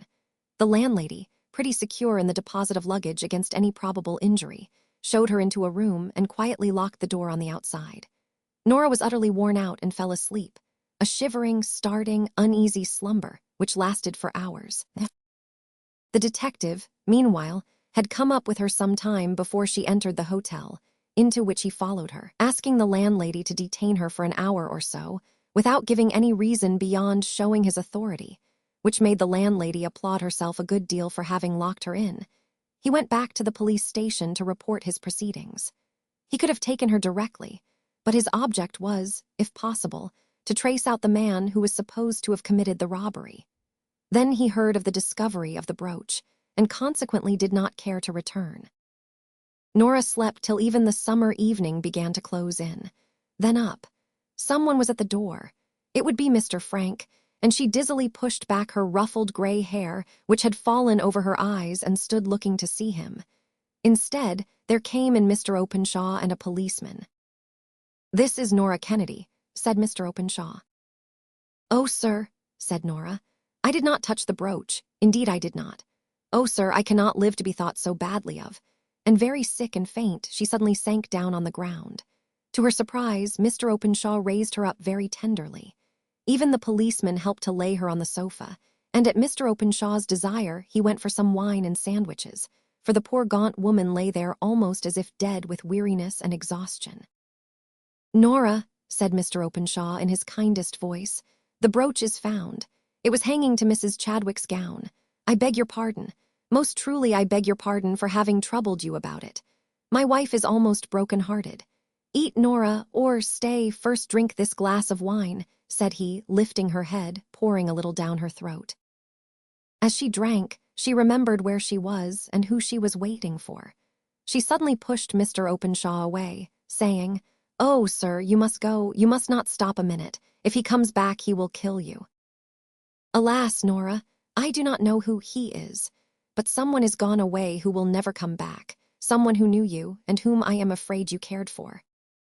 "I don't understand you, sir," said Nora, her master's kind and sorrowful manner bewildering her yet more than his words. The policeman had left the room at Mr. Openshaw's desire, and they too were alone. "You know what I mean. When I say someone is gone who will never come back, I mean that he is dead." "Who?" said Nora, trembling all over. "A poor man has been found in the Thames this morning, drowned." "Did he drown himself?" asked Nora solemnly. "God only knows," replied Mr. Openshaw in the same tone. "Your name and address at our house were found in his pocket. That and his purse were the only things that were found upon him. I am sorry to say it, my poor Nora, but you are required to go and identify him." "To what?" asked Nora. "To say who it is. It is always done in order that some reason may be discovered for the suicide, if suicide it was. I make no doubt he was the man who came to see you at our house last night. It is very sad, I know."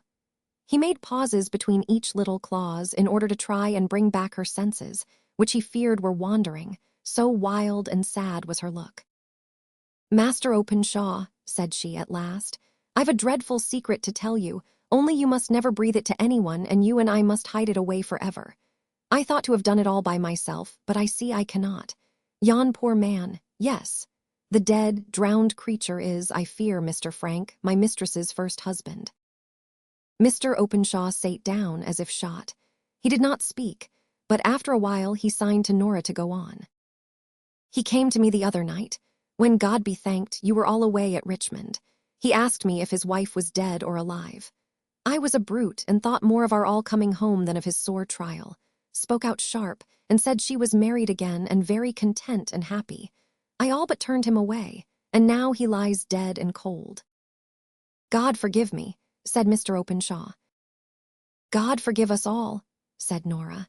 Yon poor man needs forgiveness perhaps less than anyone among us. He had been among the savages, shipwrecked, I know not what, and he had written letters which had never reached my poor missus. He saw his child. He saw her, yes. I took him up to give his thoughts another start, for I believed he was going mad on my hands.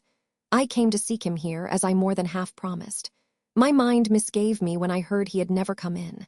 Oh, sir, it must be him. Mr. Openshaw rang the bell. Nora was almost too much stunned to wonder at what he did. He asked for writing materials, wrote a letter, and then said to Nora, I am writing to Alice to say I shall be unavoidably absent for a few days, that I have found you, that you are well, and send her your love and will come home tomorrow. You must go with me to the police court. You must identify the body. I will pay high to keep name and details out of the papers. But where are you going, sir? He did not answer her directly. Then he said, Nora, I must go with you and look on the face of the man whom I have so injured. Unwittingly, it is true, but it seems to me as if I had killed him. I will lay his head in the grave, as if he were my only brother, and how he must have hated me. I cannot go home to my wife till all that I can do for him is done. Then I go with a dreadful secret on my mind. I shall never speak of it again after these days are over. I know you will not either. He shook hands with her, and they never named the subject again, the one to the other. Nora went home to Alice the next day. Not a word was said on the cause of her abrupt departure a day or two before.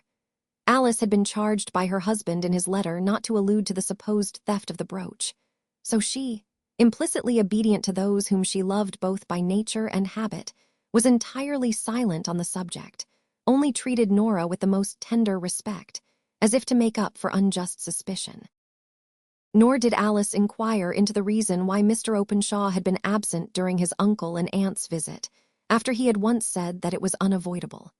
He came back, grave and quiet, and from that time forth was curiously changed, more thoughtful and perhaps less active, quite as decided in conduct, but with new and different rules for the guidance of that conduct.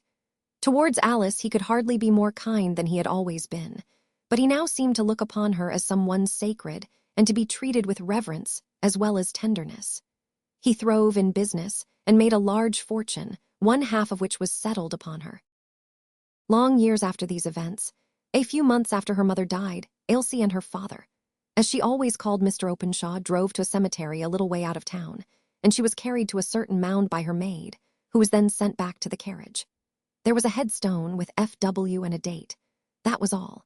Sitting by the grave, Mr. Openshaw told her the story, and for the sad fate of that poor father whom she had never seen, he shed the only tears she ever saw fall from his eyes.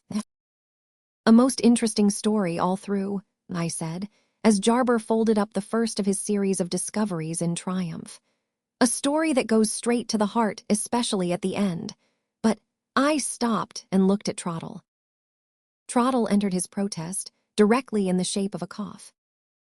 Well, I said, beginning to lose my patience, don't you see that I want you to speak, and that I don't want you to cough? Quite so, ma'am, said Trottle, in a state of respectful obstinacy which would have upset the temper of a saint. Relative, I presume, to this story, ma'am. Yes, yes, said Jarber. By all means let us hear what this good man has to say. Well, sir, answered Trottle, I want to know why the house over the way doesn't let, and I don't exactly see how your story answers the question. That's all I have to say, sir.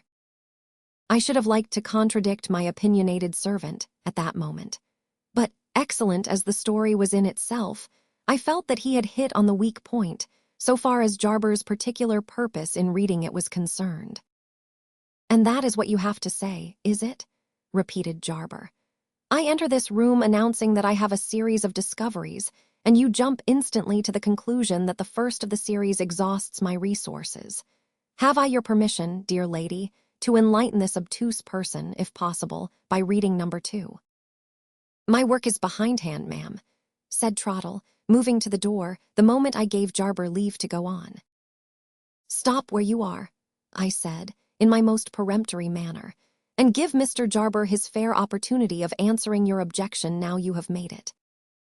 Trottle sat down with the look of a martyr, and Jarber began to read with his back turned on the enemy more decidedly than ever. Going into society. At one period of its reverses, the house fell into the occupation of a showman. He was found registered as its occupier on the parish books of the time when he rented the house, and there was therefore no need of any clue to his name. But he himself was less easy to be found, for he had led a wandering life, and settled people had lost sight of him, and people who plumed themselves on being respectable were shy of admitting that they had ever known anything of him. At last, among the marsh lands near the river's level, that lie about Dipped Ford and the neighboring market gardens, a grizzled personage in velveteen, with a face so cut up by varieties of weather that he looked as if he had been tattooed, was found smoking a pipe at the door of a wooden house on wheels. The wooden house was laid up in ordinary for the winter, near the mouth of a muddy creek, and everything near it, the foggy river, the misty marshes, and the steaming market gardens, smoked in company with the grizzled man. In the midst of this smoking party, the funnel chimney of the wooden house on wheels was not remiss, but took its pipe with the rest in a companionable manner. On being asked if it were he who had once rented the house to let, grizzled Velveteen looked surprised and said yes. Then his name was Magsman. That was it, Toby Magsman, which lawfully christened Robert, but called in the line from a infant Toby. There was nothing agin Toby Magsman, he believed. If there was suspicion of such, mention it. There was no suspicion of such, he might rest assured. But some inquiries were making about that house, and would he object to say why he left it? Not at all, why should he? He left it along of a dwarf. Along of a dwarf. Mr. Magsman repeated, deliberately and emphatically, along of a dwarf. Might it be compatible with Mr. Magsman's inclination and convenience to enter, as a favor, into a few particulars? Mr. Magsman entered into the following particulars. It was a long time ago, to begin with. Afore lotteries and a deal more was done away with, Mr. Magsman was looking about for a good pitch, and he see that house, and he says to himself, I'll have you if you're to be had. If money'll get you, I'll have you. The neighbors cut up rough and made complaints, but Mr. Magsman don't know what they would have had. It was a lovely thing. First of all, there was the canvas, representing the picture of the giant in Spanish trunks and a ruff, who was himself half the height of the house, and was run up with a line and pulley to a pole on the roof, so that his head was coeval with the parapet. Then there was the canvas, representing the picture of the Albina lady, showing her white heir to the army and navy in correct uniform. Then there was the canvas, representing the picture of the wild Indian a scalpin, a member of some foreign nation. Then there was the canvas, representing the picture of a child of a British planter, seized by 2 boa constrictors. Not that we never had no child, nor no constrictors neither. Similarly, there was the canvas, representing the picture of the wild ass of the prairies. Not that we never had no wild asses, nor wouldn't have had 'em at a gift. Last, there was the canvas, representing the picture of the dwarf, and like him too, considerin', with George the Fourth in such a state of astonishment at him, as his majesty couldn't with his utmost politeness and stoutness express. The front of the house was so covered with canvases that there wasn't a spark of daylight ever visible on that side. Magsman's amusements, 15 foot long by 2 foot high, ran over the front door and parlor winders. The passage was a arbor of green baize and garden stuff. A barrel organ performed there unceasing. And as to respectability, if threepence ain't respectable, what is? But the dwarf is the principal article at present, and he was worth the money. He was wrote up as Major TPSCHOFFKI of the Imperial BULGRADERIAN Brigade. Nobody couldn't pronounce the name, and it never was intended anybody should. The public always turned it as a regular rule into Chopsky. In the line he was called Chops, partly on that account, and partly because his real name, if he ever had any real name, which was very dubious, was Stakes. He was an uncommon small man, he really was. Certainly not so small as he was made out to be, but where is your dwarf as is? He was a most uncommon small man, with a most uncommon large ed, and what he had inside that ed, nobody ever knowed but himself. Even Sapassin himself to have ever took stock of it, which it would have been a stiff job for even him to do. The kindest little man as never growed, spirited but not proud. When he traveled with the spotted baby, though he knowed himself to be a natural dwarf, and knowed the baby's spots to be put upon him artificial, he nursed that baby like a mother. You never heard him give a ill name to a giant.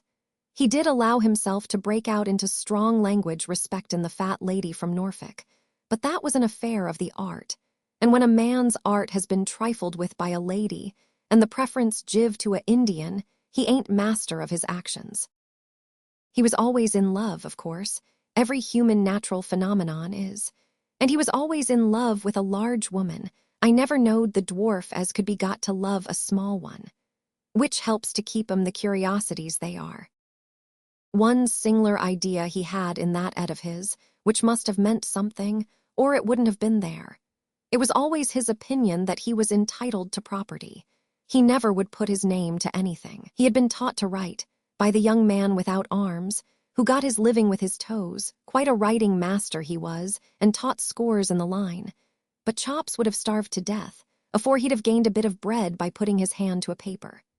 This is the more curious to bear in mind, because he had no property, nor hope of property, except his house and a sarser. When I say his house, I mean the box, painted and got up outside like a reglar six-roomer, that he used to creep into, with a diamond ring, or quite as good to look at, on his forefinger, and ring a little bell out of what the public believed to be the drawing-room winder. And when I say a sarser, I mean a chainy sarser in which he made a collection for himself at the end of every entertainment.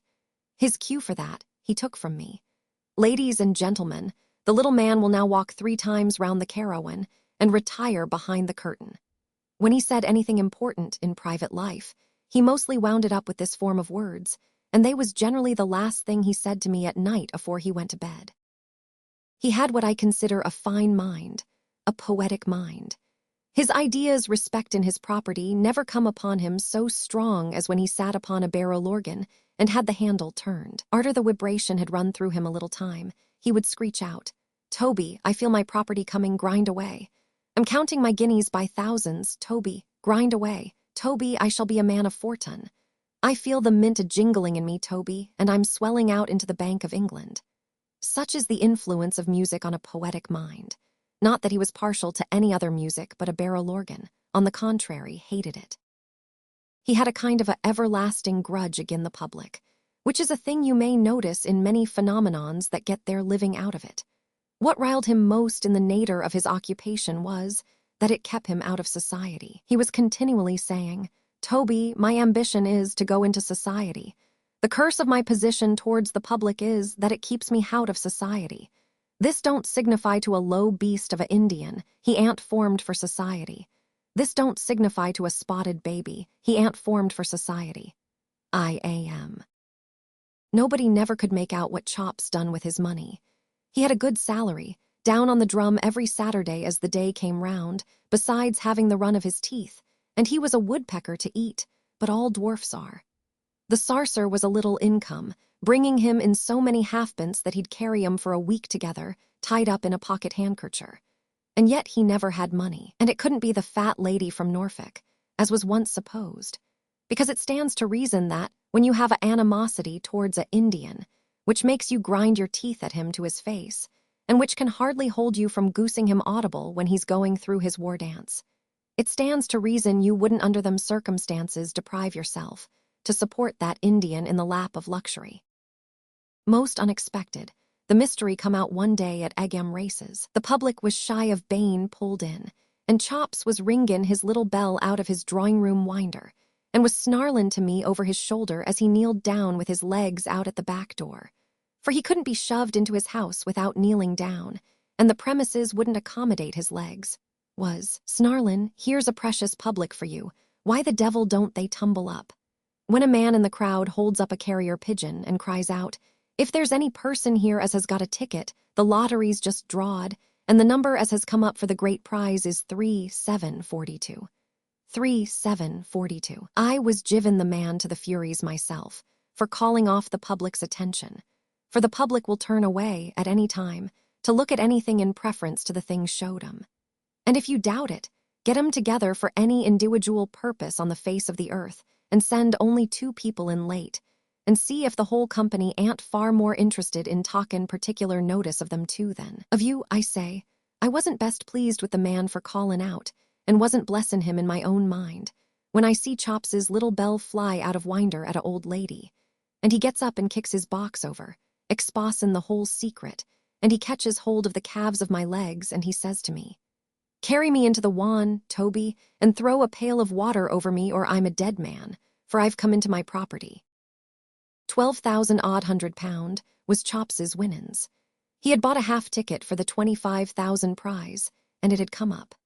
The first use he made of his property was to offer to fight the wild Indian for £500 a side, him with a poisoned darnin' needle and the Indian with a club.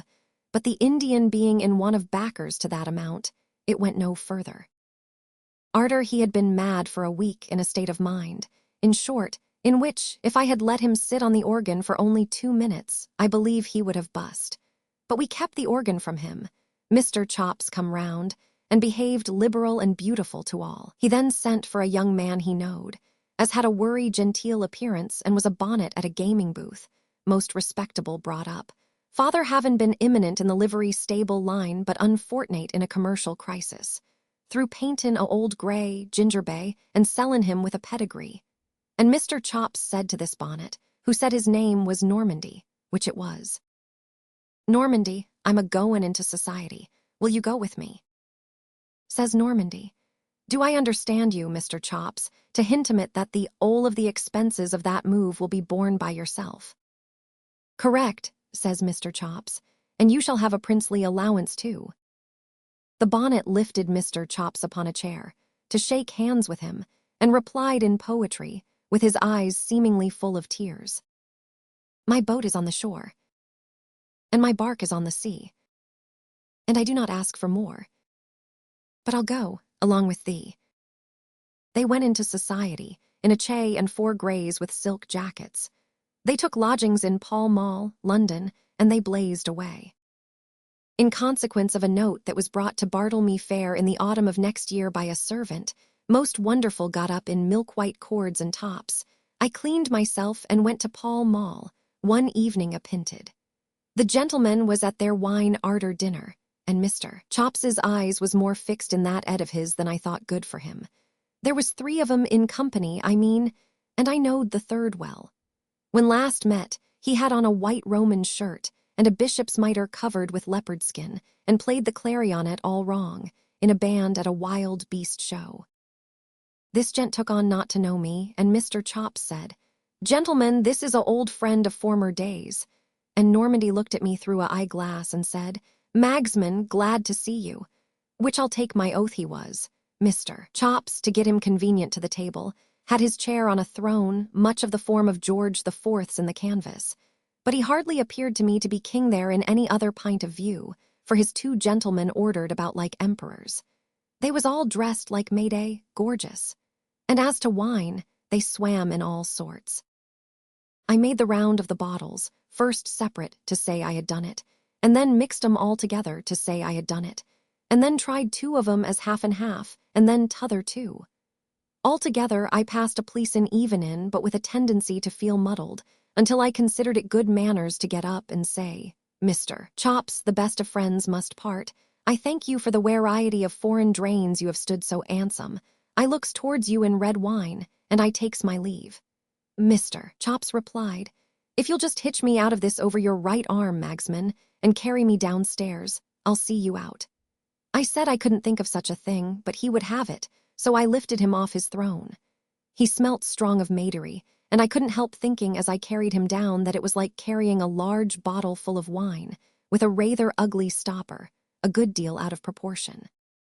When I set him on the doormat in the hall, he kept me close to him by holding on to my coat collar, and he whispers, "I ain't 'appy, Magsman." "What's on your mind, Mr. Chops?" "They don't use me well. They ain't grateful to me. They puts me on the mantelpiece when I won't have in more champagne wine, and they locks me in the sideboard when I won't give up my property.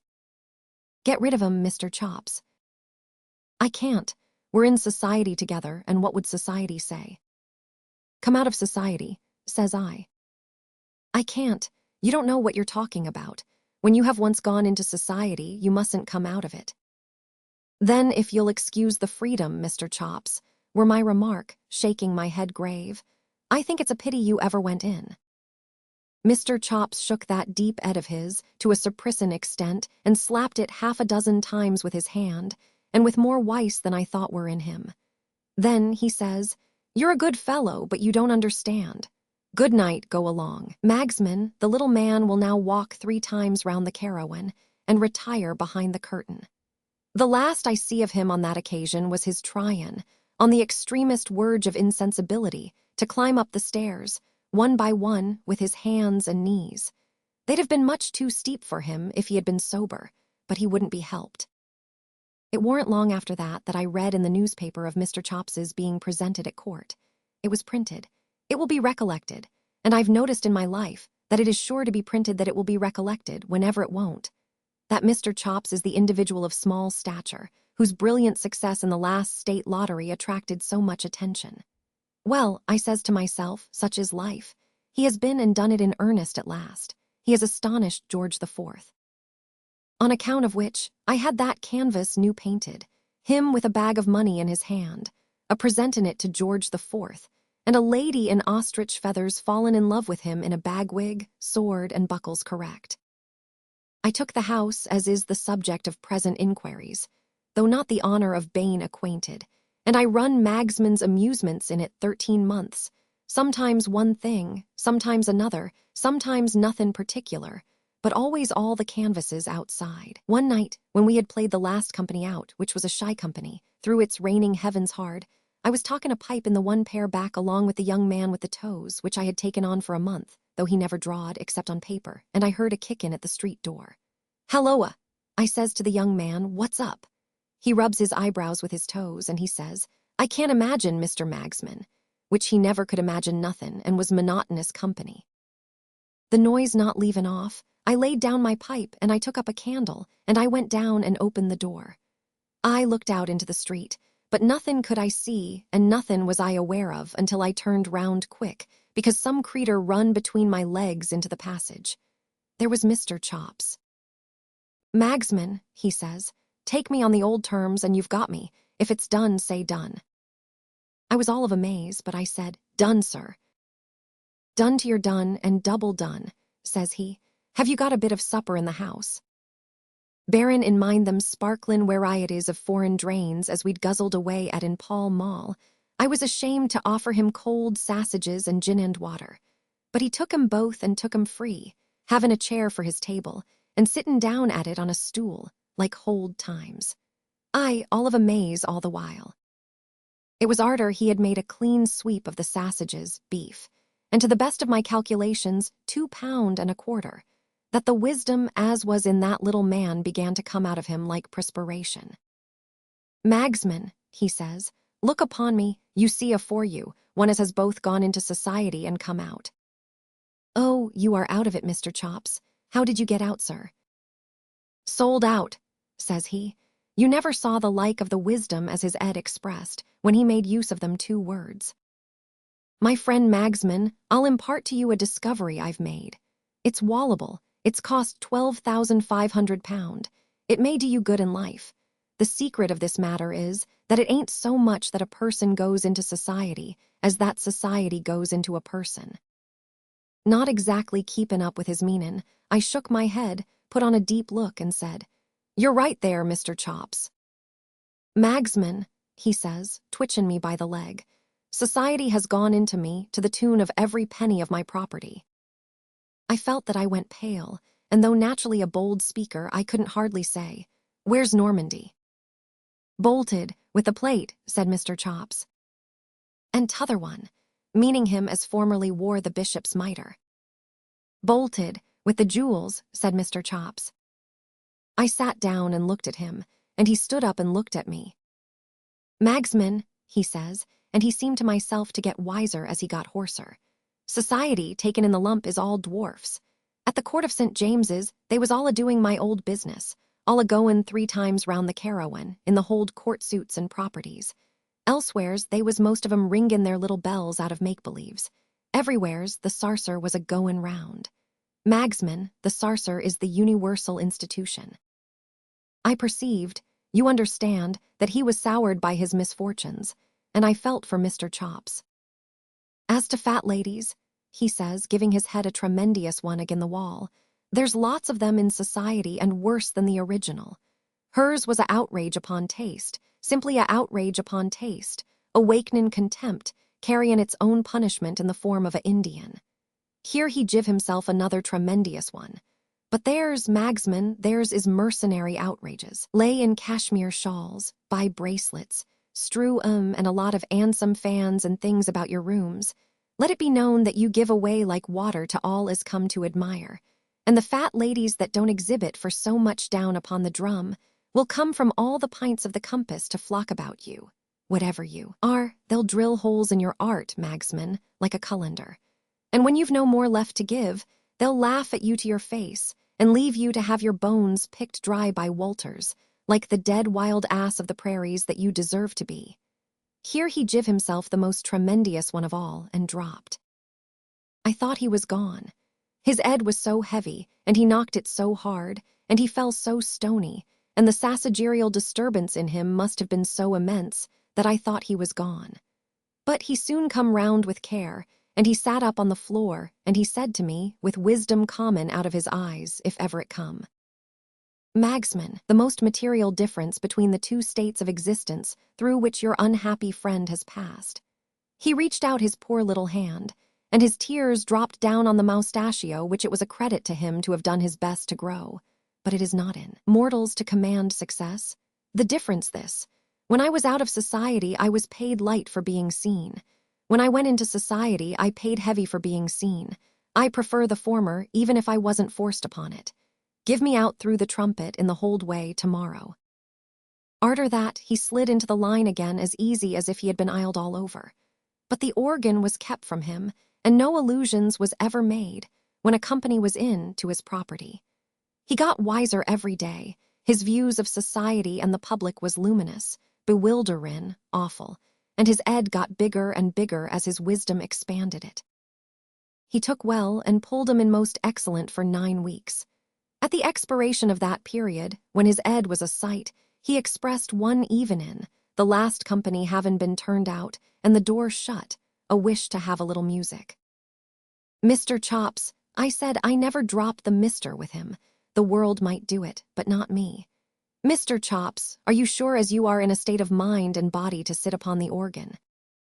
His answer was this: Toby, when next met with on the tramp, I forgive her and the Indian, and I am. It was with fear and trembling that I began to turn the handle, but he sat like a lamb. I will be my belief to my dying day, that I see his head expand as he sat. You may therefore judge how great his thoughts was. He sat out all the changes, and then he come off. Toby, he says, with a quiet smile, the little man will now walk 3 times round the carawan and retire behind the curtain. When we called him in the morning, we found him gone into a much better society than mine or Pall Mall's. I give Mr. Chops as comfortable a funeral as lay in my power, followed myself as chief, and had the George IV canvas carried first, in the form of a banner. But the house was so dismal arterwards that I give it up, and took to the wan again. I don't triumph, said Jarber, folding up the 2nd manuscript and looking hard at Trottle. I don't triumph over this worthy creature. I merely ask him if he is satisfied now. How can he be anything else? I said, answering for Trottle, who sat obstinately silent. This time, Jarber, you have not only read us a delightfully amusing story, but you have also answered the question about the house. Of course it stands empty now. Who would think of taking it after it had been turned into a caravan? I looked at Trottle as I said those last words, and Jarber waved his hand indulgently in the same direction. Let this excellent person speak, said Jarber. You were about to say, my good man. I only wish to ask, sir, said Trottle doggedly, If you could kindly oblige me with a date or two in connection with that last story." "A date," repeated Jarber. "What does the man want with dates?" "I should be glad to know, with great respect," persisted Trottle, "if the person named Magsman was the last tenant who lived in the house. It's my opinion, if I may be excused for giving it, that he most decidedly was not." With those words, Trottle made a low bow and quietly left the room.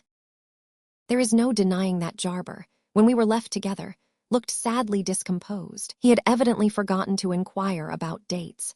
And in spite of his magnificent talk about his series of discoveries, it was quite as plain that the 2 stories he had just read had really and truly exhausted his present stock. I thought myself bound, in common gratitude, to help him out of his embarrassment by a timely suggestion. So I proposed that he should come to tea again on the next Monday evening, the 13th, and should make such inquiries in the meantime as might enable him to dispose triumphantly of Trottle's objection. He gallantly kissed my hand, made a neat little speech of acknowledgement, and took his leave. For the rest of the week, I would not encourage Trottle by allowing him to refer to the house at all. I suspected he was making his own inquiries about dates, but I put no questions to him. On Monday evening, the 13th, that dear unfortunate Jarber came, punctual to the appointed time. He looked so terribly harassed that he was really quite a spectacle of feebleness and fatigue. I saw, at a glance, that the question of dates had gone against him, that Mr. Magsman had not been the last tenant of the house, and that the reason of its emptiness was still to seek. "What I have gone through," said Jarber, "words are not eloquent enough to tell. O Sophonisba, I have begun another series of discoveries. Accept the last 2 as stories laid on your shrine, and wait to blame me for leaving your curiosity unappeased until you have heard number 3. Number 3 looked like a very short manuscript, and I said as much. Jarber explained to me that we were to have some poetry this time. In the course of his investigations, he had stepped into the circulating library to seek for information on the one important subject. All the library people knew about the house was that a female relative of the last tenant, as they believed, had, just after that tenant left, sent a little manuscript poem to them which she described as referring to events that had actually passed in the house, and which she wanted the proprietor of the library to publish. She had written no address on her letter, and the proprietor had kept the manuscript ready to be given back to her, the publishing of poems not being in his line when she might call for it. She had never called for it, and the poem had been lent to Jarber at his express request to read to me. Before he began, I rang the bell for Trottle, being determined to have him present at the new reading as a wholesome check on his obstinacy. To my surprise, Peggy answered the bell and told me that Trottle had stepped out without saying where.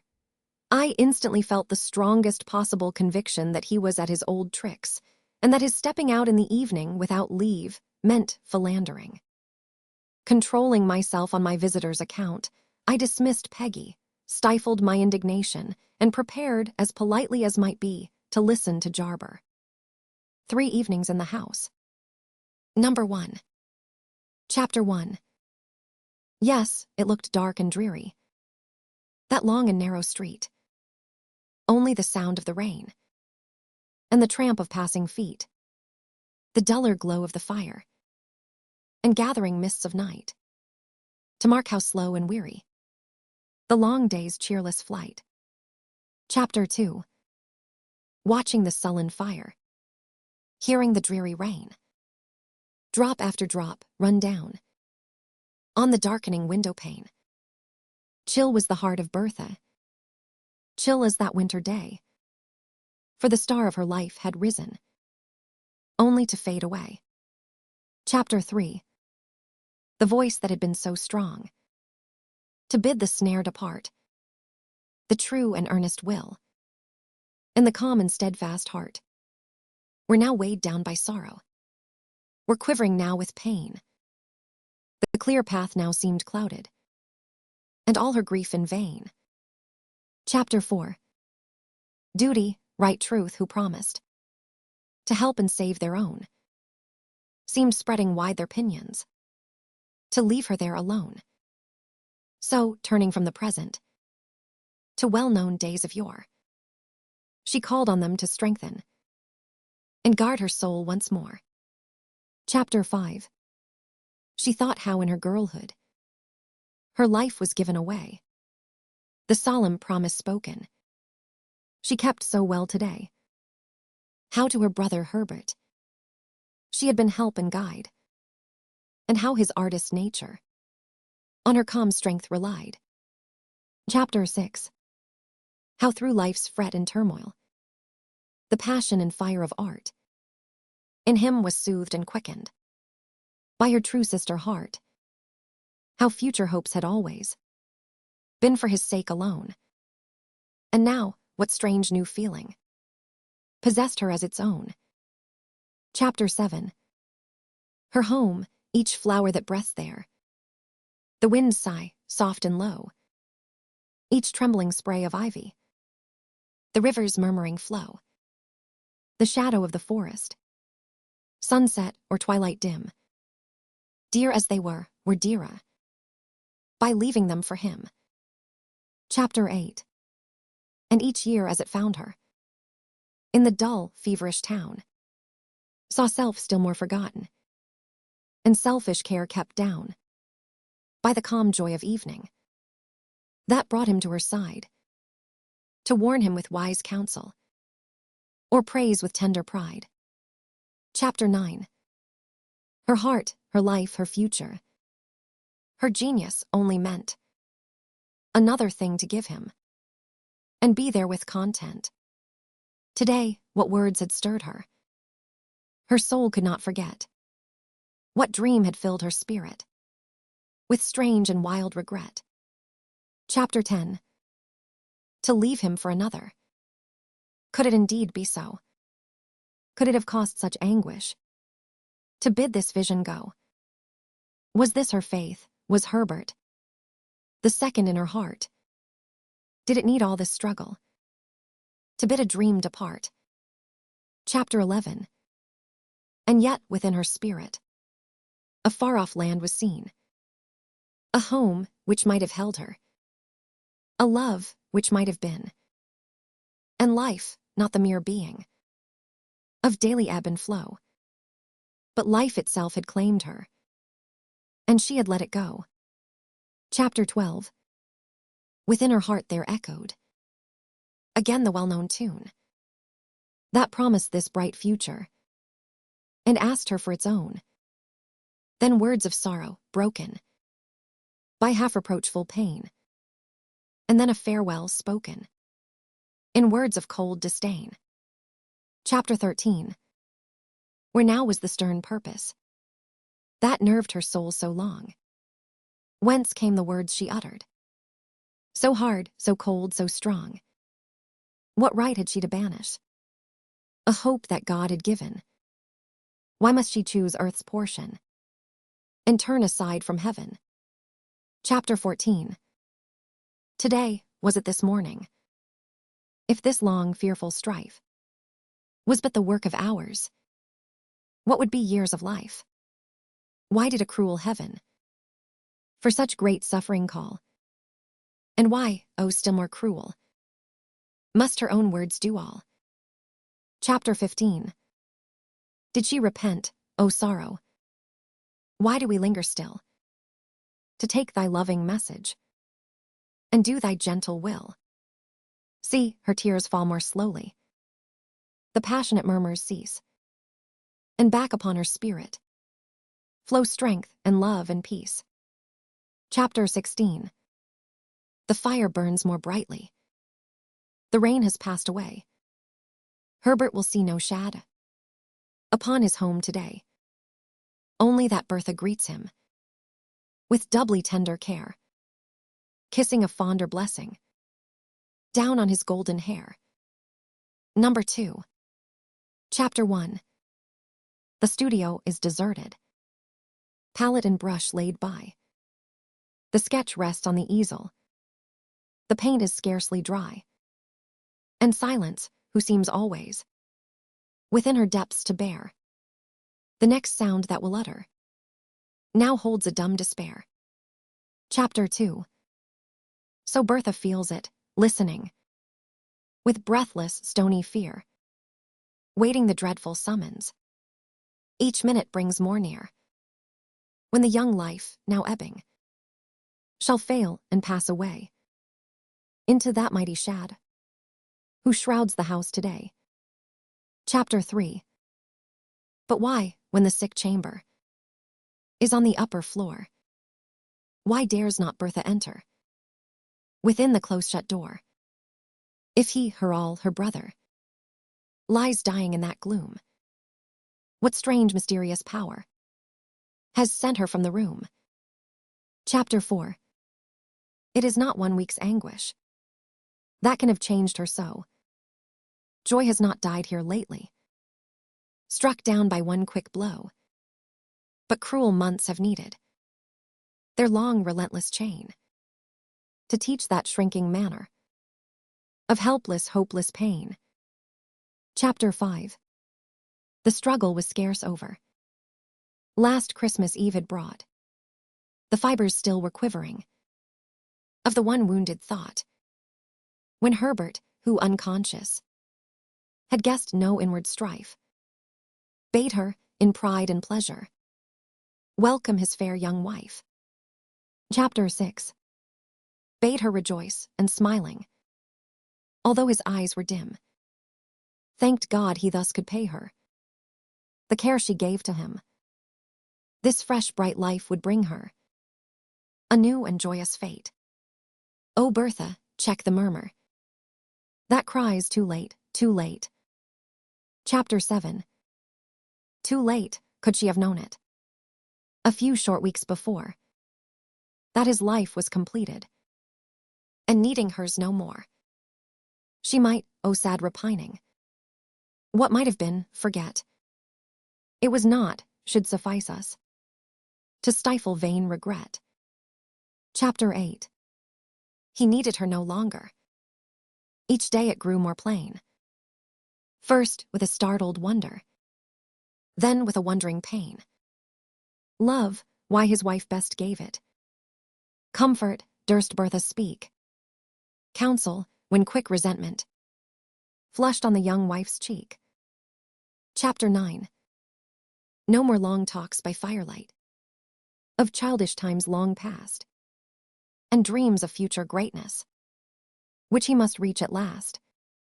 Dreams where her purer instinct, with truth unerring told, where was the worthless gilding, and where refined gold. Chapter 10. Slowly, but surely ever, Dora's poor jealous pride, which she called love for Herbert, drove Bertha from his side, and, spite of nervous effort, to share their altered life, she fell a check to Herbert, a burden to his wife. Chapter 11. This was the least, for Bertha feared, dreaded, knew at length how much his nature owed her of truth and power and strength, and watched the daily failing of all his nobler part, low aims, weak purpose telling in lower, weaker art. Chapter 12. And now, when he is dying, the last words she could hear must not be hers, but given, the bride of one short year. The last care is another's. The last prayer must not be the one they learnt together, beside their mother's knee. Chapter 13. Summoned at last, she kisses the clay-cold stiffening hand, and, reading pleading efforts to make her understand, answers, with solemn promise, in clear but trembling tone, to Dora's life henceforward she will devote her own. Chapter 14. Now all is over. Bertha dares not remain to weep, but soothes the frightened Dora into a sobbing sleep. The poor weak child will need her. Oh, who can dare complain when God sends a new duty to comfort each new pain? Number 3. Chapter 1. The house is all deserted. In the dim evening gloom, only one figure passes, slowly from room to room. and pausing at each doorway. Seams gathering up again. Within her heart the relics of bygone joy and pain. Chapter 2. There is an earnest longing in those who onward gaze, looking with weary patience towards the coming days. There is a deeper longing, more sad, more strong, more keen. Those know it who look backward and yearn for what has been. Chapter 3. At every hearth she pauses, touches each well-known chair, gazes from every window, lingers on every stair. What have these months brought Bertha? Now 1 more year is past. This Christmas Eve shall tell us. The third one and the last. Chapter 4. The willful, wayward Dora, in those first weeks of grief, could seek and find in Bertha strength, soothing, and relief. In Bertha, last sad comfort true woman heart can take, had something still to suffer and do for Herbert's sake. Chapter 5. Spring, with her western breezes, from Indian islands bore to Bertha news that Leonard would seek his home once more. What was it, joy or sorrow? What were they, hopes or fears? That flushed her cheeks with crimson and filled her eyes with tears. Chapter 6. He came, and who so kindly could ask and hear her tell Herbert's last hours, for Leonard had known and loved him well. Daily he came, and Bertha, poor where heart at length, weighed down by others' weakness, could rest upon his strength. Chapter 7. Yet not the voice of Leonard could her true care beguile, that turned to watch, rejoicing, Dora's reviving smile. So, from that little household, the worst gloom passed away. The one bright hour of evening lit up the livelong day. Chapter 8.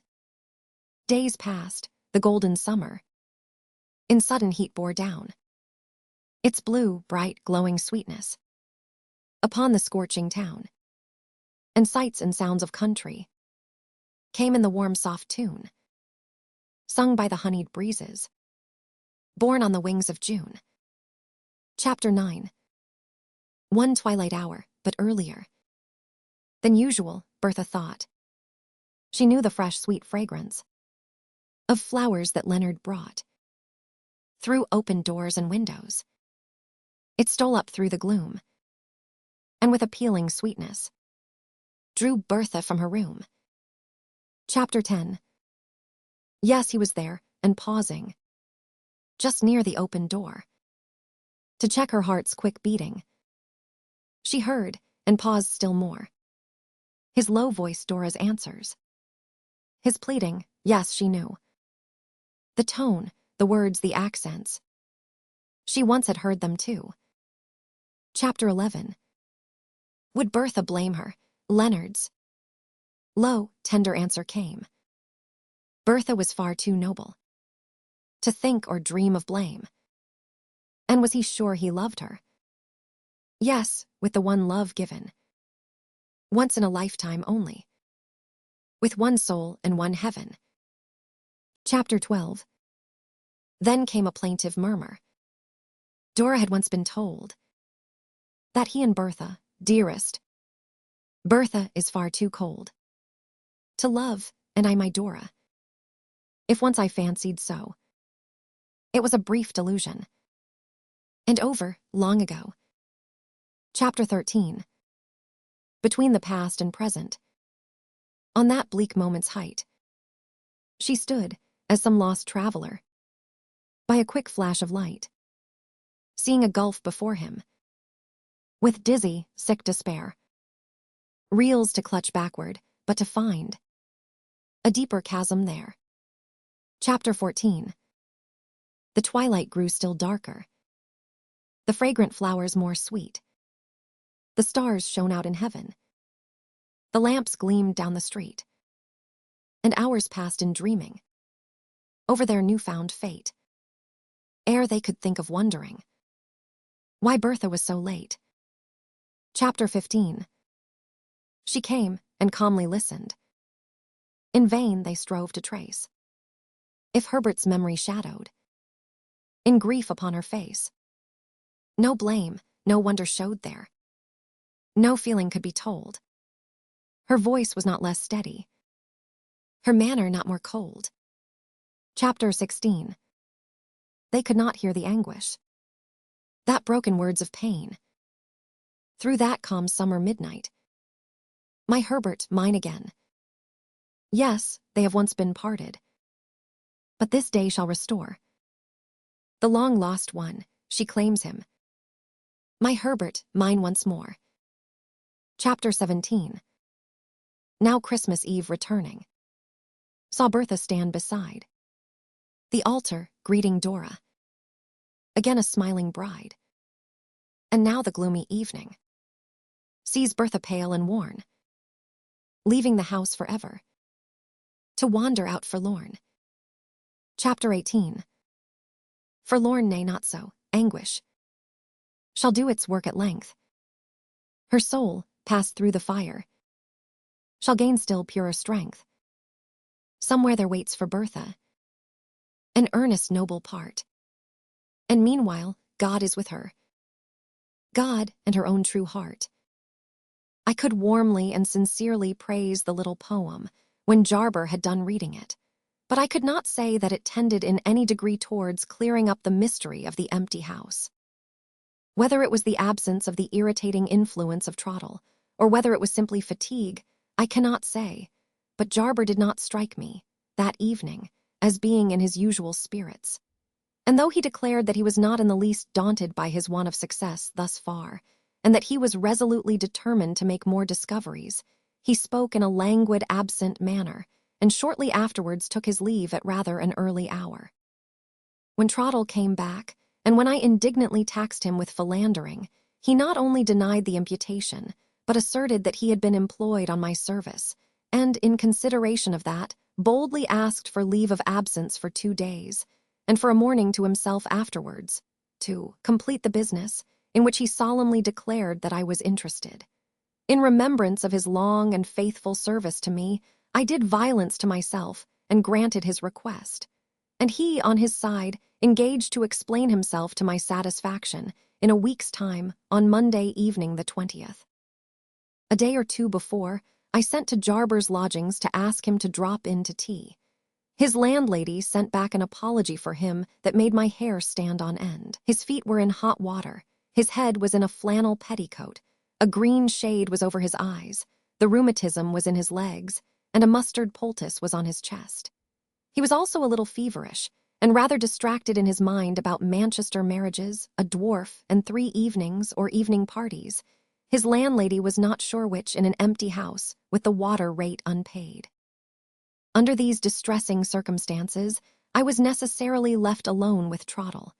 His promised explanation began, like Jarber's discoveries, with the reading of a written paper. The only difference was that Trottle introduced his manuscript under the name of a report. Trotles report. The curious events related in these pages would, many of them, most likely never have happened, if a person named Trottle had not presumed, contrary to his usual custom, to think for himself. The subject on which the person in question had ventured, for the first time in his life, to form an opinion purely and entirely his own, was one which had already excited the interest of his respected mistress in a very extraordinary degree. Or, to put it in plainer terms still, the subject was no other than the mystery of the empty house.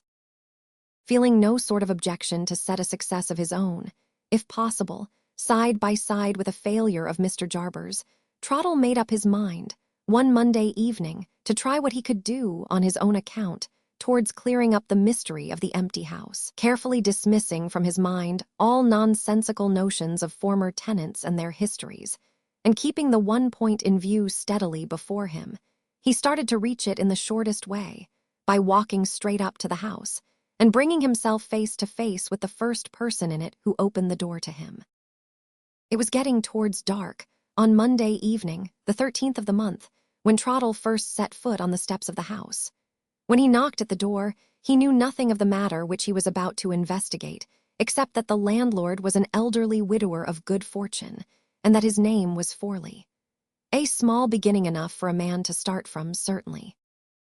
On dropping the knocker, his first proceeding was to look down cautiously out of the corner of his right eye for any results which might show themselves at the kitchen window. There appeared at it immediately the figure of a woman, who looked up inquisitively at the stranger on the steps, left the window in a hurry, and came back to it with an open letter in her hand, which she held up to the fading light. After looking over the letter hastily for a moment or so, the woman disappeared once more. Trottle next heard footsteps shuffling and scraping along the bare hall of the house. On a sudden they ceased, and the sound of two voices, a shrill persuading voice and a gruff resisting voice, confusedly reached his ears.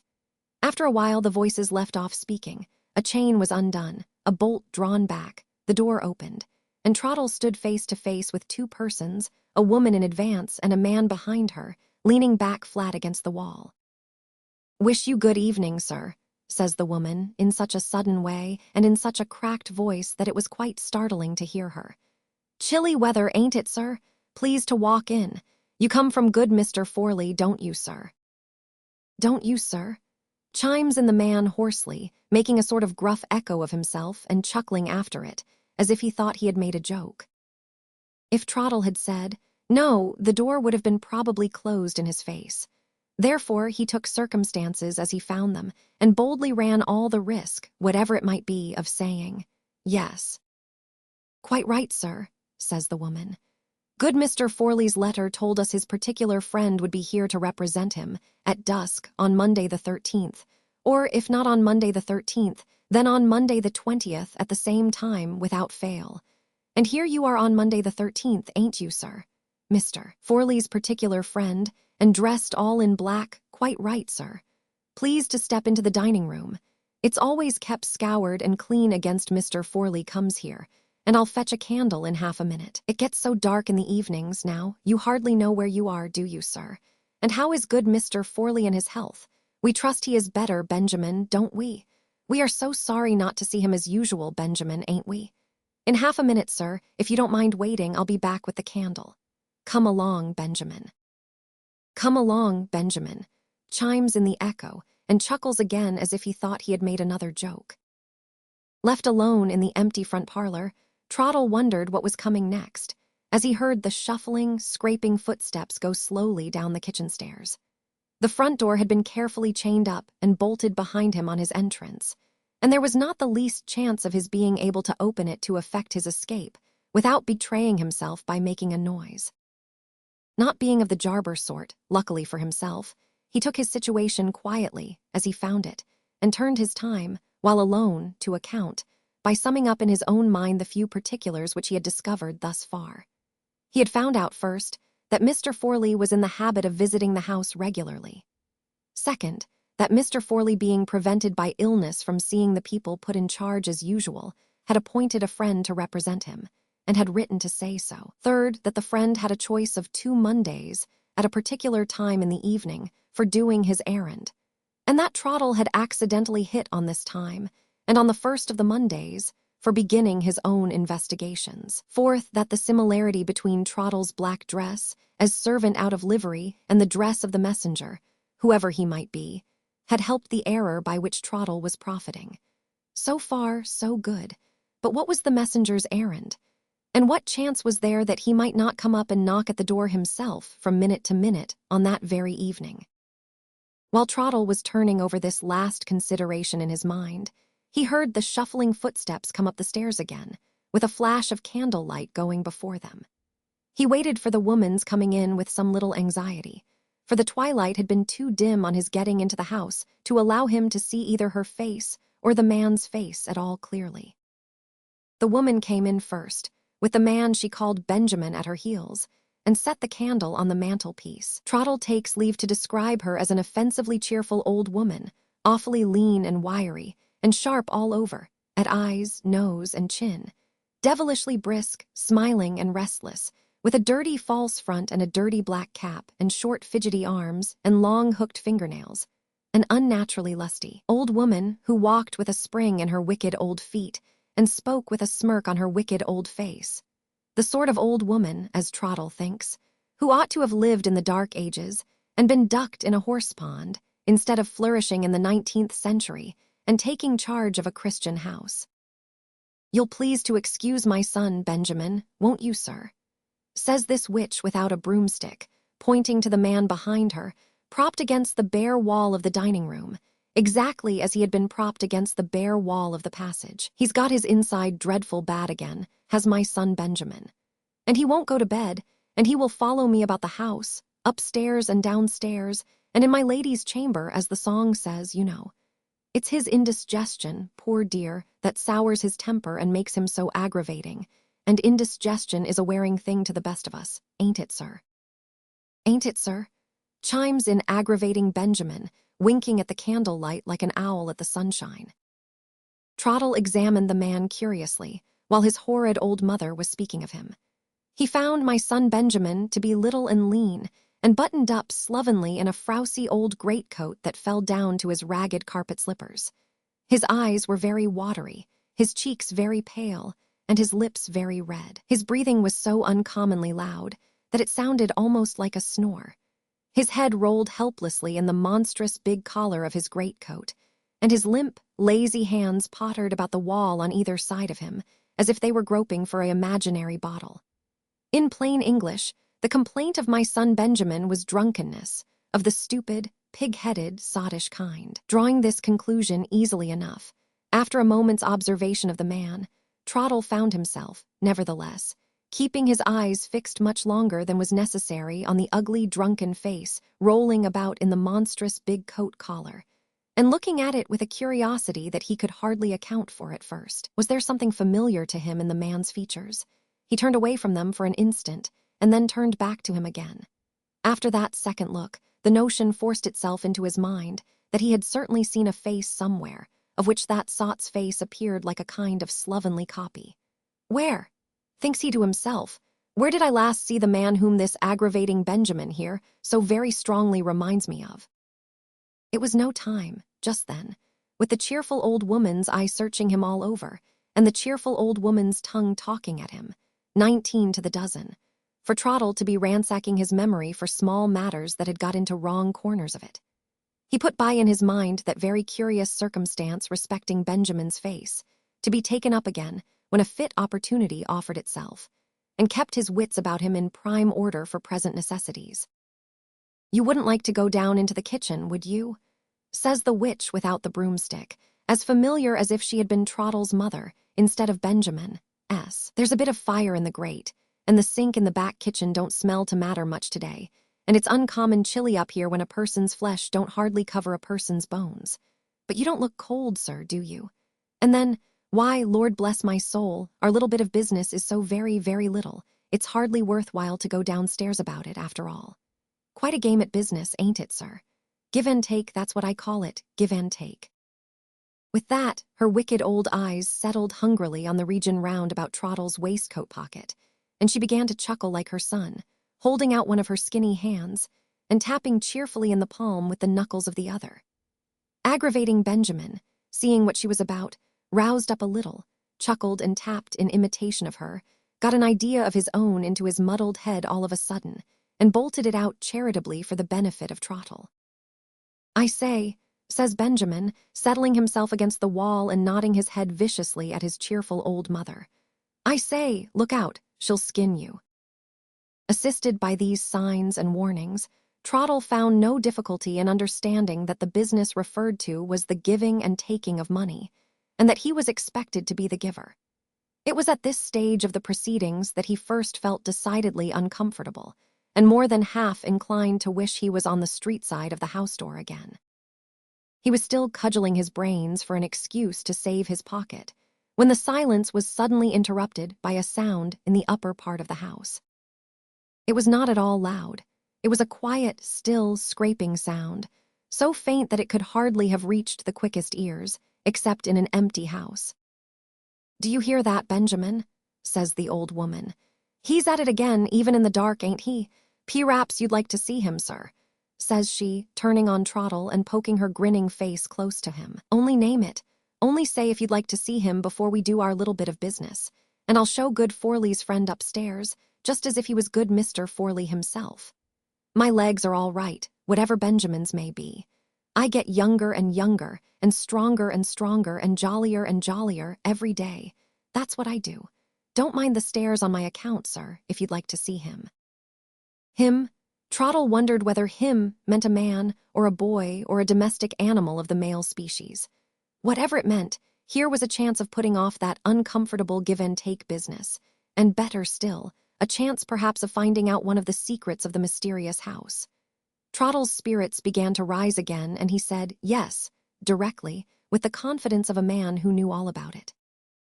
Benjamin's mother took the candle at once and lighted Trottle briskly to the stairs, and Benjamin himself tried to follow as usual, but getting up several flights of stairs, even helped by the banisters, was more, with his particular complaint, than he seemed to feel himself inclined to venture on. He sat down obstinately on the lowest step, with his head against the wall, and the tails of his big greatcoat spreading out magnificently on the stairs behind him and above him, like a dirty imitation of a court lady's train. "Don't sit there, dear," says his affectionate mother, stopping to snuff the candle on the first landing. "I shall sit here," says Benjamin, aggravating to the last, "till the milk comes in the morning." The cheerful old woman went on nimbly up the stairs to the first floor, and Trottle followed, with his eyes and ears wide open. He had seen nothing out of the common in the front parlor, or up the staircase, so far. The house was dirty and dreary and close-smelling, but there was nothing about it to excite the least curiosity, except the faint scraping sound, which was now beginning to get a little clearer, though still not at all loud, as Trottle followed his leader up the stairs to the second floor. Nothing on the second-floor landing, but cobwebs above and bits of broken plaster below, cracked off from the ceiling. Benjamin's mother was not a bit out of breath, and looked all ready to go to the top of the monument if necessary. The faint scraping sound had got a little clearer still, but Trottle was no nearer to guessing what it might be than when he first heard it in the parlor downstairs. On the third and last floor there were two doors, one, which was shut, leading into the front garret, and one, which was ajar, leading into the back garret. There was a loft in the ceiling above the landing, but the cobwebs all over it vouched sufficiently for its not having been opened for some little time. The scraping noise, plainer than ever here, sounded on the other side of the back garret door, and to Trottle's great relief, that was precisely the door which the cheerful old woman now pushed open. Trottle followed her in, and for once in his life, at any rate, was struck dumb with amazement at the sight which the inside of the room revealed to him. The garret was absolutely empty of everything in the shape of furniture. It must have been used at one time or other by somebody engaged in a profession or a trade which required for the practice of it a great deal of light. For the one window in the room, which looked out on a wide open space at the back of the house, was 3 or 4 times as large, every way, as a garret window usually is. Close under this window, kneeling on the bare boards with his face to the door, there appeared, of all the creatures in the world to see alone at such a place, and at such a time, a mere mite of a child. A little, lonely, wizen, strangely clad boy, who could not at the most have been more than 5 years old. He had a greasy old blue shawl crossed over his breast, and rolled up to keep the ends from the ground into a great big lump on his back. A strip of something which looked like the remains of a woman's flannel petticoat showed itself under the shawl, and below that again, a pair of rusty black stockings, worlds too large for him, covered his legs and his shoeless feet. A pair of old clumsy muffetees, which had worked themselves up on his little frail red arms to the elbows, and a big cotton nightcap that had dropped down to his very eyebrows, finished off the strange dress which the poor little man seemed not half big enough to fill out, and not near strong enough to walk about in. But there was something to see even more extraordinary than the clothes the child was swaddled up in, and that was the game which he was playing at, all by himself, and which, moreover, explained in the most unexpected manner the faint scraping noise that had found its way downstairs, through the half-opened door, in the silence of the empty house. It has been mentioned that the child was on his knees in the garret when Trottle first saw him. He was not saying his prayers, and not crouching down in terror at being alone in the dark.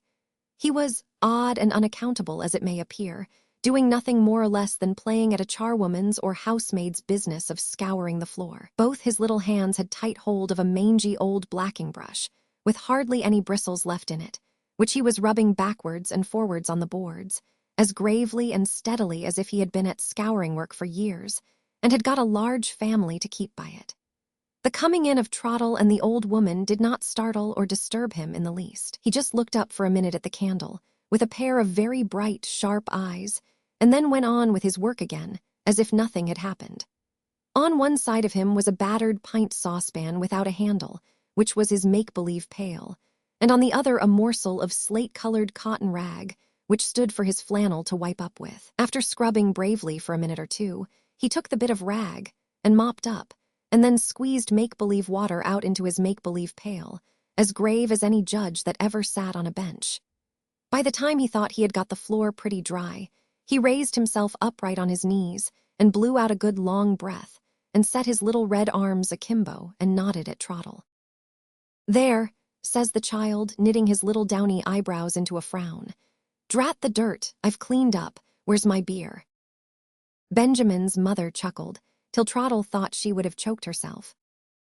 "Lord ha' mercy on us," says she. "Just hear the imp. You would never think he was only 5 years old, would you, sir? Please to tell good Mr. Forley you saw him going on as nicely as ever, playing at being me scouring the parlor floor and calling for my beer afterwards. That's his regular game, morning, noon, and night. He's never tired of it. Only look how snug we've been and dressed him. That's my shawl a-keepin' his precious little body warm, and Benjamin's nightcap a-keepin' his precious little head warm, and Benjamin's stockings, drawed over his trousers, a-keepin' his precious little legs warm. He's snug and happy if ever a imp was yet. Where's my beer? Say it again, little dear, say it again." If Trottle had seen the boy, with a light and a fire in the room, clothed like other children, and playing naturally with a top, or a box of soldiers, or a bouncing big India rubber ball, he might have been as cheerful under the circumstances as Benjamin's mother herself. But seeing the child reduced, as he could not help suspecting for want of proper toys and proper child's company, to take up with the mocking of an old woman at her scouring work, for something to stand in the place of a game, Trottle, though not a family man, nevertheless felt the sight before him to be, in its way, one of the saddest and the most pitiable that he had ever witnessed. "Why, my man," says he, "you're the boldest little chap in all England. You don't seem a bit afraid of being up here all by yourself in the dark." "The big winder," says the child, pointing up to it, "sees in the dark, and I see with the big winder." He stops a bit and gets up on his legs and looks hard at Benjamin's mother. "I'm a good un," says he, "ain't I? I save candle." Trottle wondered what else the forlorn little creature had been brought up to do without, besides candlelight, and risked putting a question as to whether he ever got a run in the open air to cheer him up a bit. Oh, yes, he had a run now and then, out of doors, to say nothing of his runs about the house, the lively little cricket, a run according to good Mr. Forley's instructions, which were followed out carefully, as good Mr. Forley's friend would be glad to hear, to the very letter. As Trottle could only have made one reply to this, namely, that good Mr. Forley's instructions were, in his opinion, the instructions of an infernal scamp. And as he felt that such an answer would naturally prove the death blow to all further discoveries on his part, he gulped down his feelings before they got too many for him, and held his tongue, and looked round towards the window again to see what the forlorn little boy was going to amuse himself with next. The child had gathered up his blacking brush and bit of rag, and had put them into the old tin saucepan, and was now working his way, as well as his clothes would let him, with his make-believe pail hugged up in his arms, towards a door of communication which led from the back to the front garret. "I say," says he, looking round sharply over his shoulder, "what are you two stopping here for? I'm going to bed now, and so I tell you." With that, he opened the door and walked into the front room. Seeing Trottle take a step or two to follow him, Benjamin's mother opened her wicked old eyes in a state of great astonishment. "Mercy on us," says she, "haven't you seen enough of him yet?" "No," says Trottle, "I should like to see him go to bed." Benjamin's mother burst into such a fit of chuckling that the loose extinguisher in the candlestick clattered again, with the shaking of her hand. To think of good Mr. Forley's friend taking 10 times more trouble about the imp than good Mr. Forley himself. Such a joke as that, Benjamin's mother had not often met with in the course of her life, and she begged to be excused if she took the liberty of having a laugh at it. Leaving her to laugh as much as she pleased, and coming to a pretty positive conclusion, after what he had just heard, that Mr. Forley's interest in the child was not of the fondest possible kind, Trottle walked into the front room, and Benjamin's mother, enjoying herself immensely, followed with the candle. There were 2 pieces of furniture in the front garret. One, an old stool of the sort that is used to stand a cask of beer on, and the other a great big rickety straddling old truckle bedstead. In the middle of this bedstead, surrounded by a dim brown waste of sacking, was a kind of little island of poor bedding, an old bolster, with nearly all the feathers out of it, doubled in 3 for a pillow, a mere shred of patchwork counterpane and a blanket, and under that, and peeping out a little on either side beyond the loose clothes, 2 faded chair cushions of horsehair, laid along together for a sort of makeshift mattress. When Trottle got into the room, the lonely little boy had scrambled up on the bedstead with the help of the beer stool, and was kneeling on the outer rim of sacking with the shred of counterpane in his hands, just making ready to tuck it in for himself under the chair cushions. "I'll tuck you up, my man," says Trottle. "Jump into bed and let me try." "I mean to tuck myself up," says the poor forlorn child, "and I don't mean to jump. I mean to crawl, I do, and so I tell you." With that, he set to work, tucking in the clothes tight all down the sides of the cushions, but leaving them open at the foot. Then, getting up on his knees and looking hard at Trottle as much as to say, "What do you mean by offering to help such a handy little chap as me?" He began to untie the big shawl for himself, and did it, too, in less than half a minute. Then, doubling the shawl up loose over the foot of the bed, he says, "I say, look here," and ducks under the clothes, head first, worming his way up and up softly, under the blanket and counterpane, till Trottle saw the top of the large nightcap slowly peep out on the bolster. This oversized headgear of the child's had so shoved itself down in the course of his journey to the pillow, under the clothes, that when he got his face fairly out on the bolster, he was all nightcap down to his mouth. He soon freed himself, however, from this slight encumbrance by turning the ends of the cap up gravely to their old place over his eyebrows, looked at Trottle, said, "Snug, ain't it? Goodbye," popped his face under the clothes again, and left nothing to be seen of him but the empty peak of the big nightcap standing up sturdily on end in the middle of the bolster. "What a young limb it is, ain't it?" says Benjamin's mother, giving Trottle a cheerful dig with her elbow. "Come on, you won't see no more of him tonight." "And so I tell you," sings out a shrill little voice under the bedclothes, chiming in with a playful finish to the old woman's last words. If Trottle had not been, by this time, positively resolved to follow the wicked secret which accident had mixed him up with, through all its turnings and windings, right on to the end, he would have probably snatched the boy up then and there, and carried him off from his garret prison, bedclothes and all. As it was, he put a strong check on himself, kept his eye on future possibilities, and allowed Benjamin's mother to lead him downstairs again.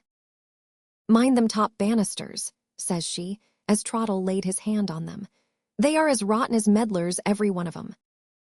"When people come to see the premises," says Trottle, trying to feel his way a little farther into the mystery of the house, "you don't bring many of them up here, do you?" "Bless your heart alive," says she, "nobody ever comes now. The outside of the house is quite enough to warn them off. More's the pity, as I say. It used to keep me in spirits, staggering 'em all one after another with the frightful high rent, specially the women, drat 'em. What's the rent of this house? £120 a year. 120? Why, there ain't a house in the street as lets for more than 80. Likely enough, ma'am, other landlords may lower their rents if they please, but this here landlord sticks to his rights and means to have as much for his house as his father had before him. But the neighborhood's gone off since then. £120, ma'am. The landlord must be mad. £120, ma'am. Open the door, you impertinent woman. Lord, what a happiness it was to see 'em bounce out with that awful rent a-ringing in their ears all down the street." She stopped on the second-floor landing to treat herself to another chuckle, while Trottle privately posted up in his memory what he had just heard. 2 points made out, he thought to himself. The house is kept empty on purpose, and the way it's done is to ask a rent that nobody will pay." "Ah, dearie me," says Benjamin's mother, changing the subject on a sudden and twisting back with a horrid, greedy quickness to those awkward money matters which she had broached down in the parlor. "What we've done, one way and another for Mr. Forley, it isn't in words to tell. That nice little bit of business of ours ought to be a bigger bit of business, considering the trouble we take, Benjamin and me, to make the imp upstairs as happy as the day is long. If good Mr. Forley would only please to think a little more of what a deal he owes to Benjamin and me." "That's just it," says Trottle, catching her up short in desperation, and seeing his way, by the help of those last words of hers, to slipping cleverly through her fingers. "What should you say if I told you that Mr. Forley was nothing like so far from thinking about that little matter as you fancy? You would be disappointed, now, if I told you that I had come today without the money." Her lank old jaw fell, and her villainous old eyes glared, in a perfect state of panic at that. "But what should you say if I told you that Mr. Forley was only waiting for my report, to send me here next Monday at dusk, with a bigger bit of business for us two to do together than ever you think for? What should you say to that?" The old wretch came so near to Trottle before she answered, and jammed him up confidentially so close into the corner of the landing, that his throat, in a manner, rose at her.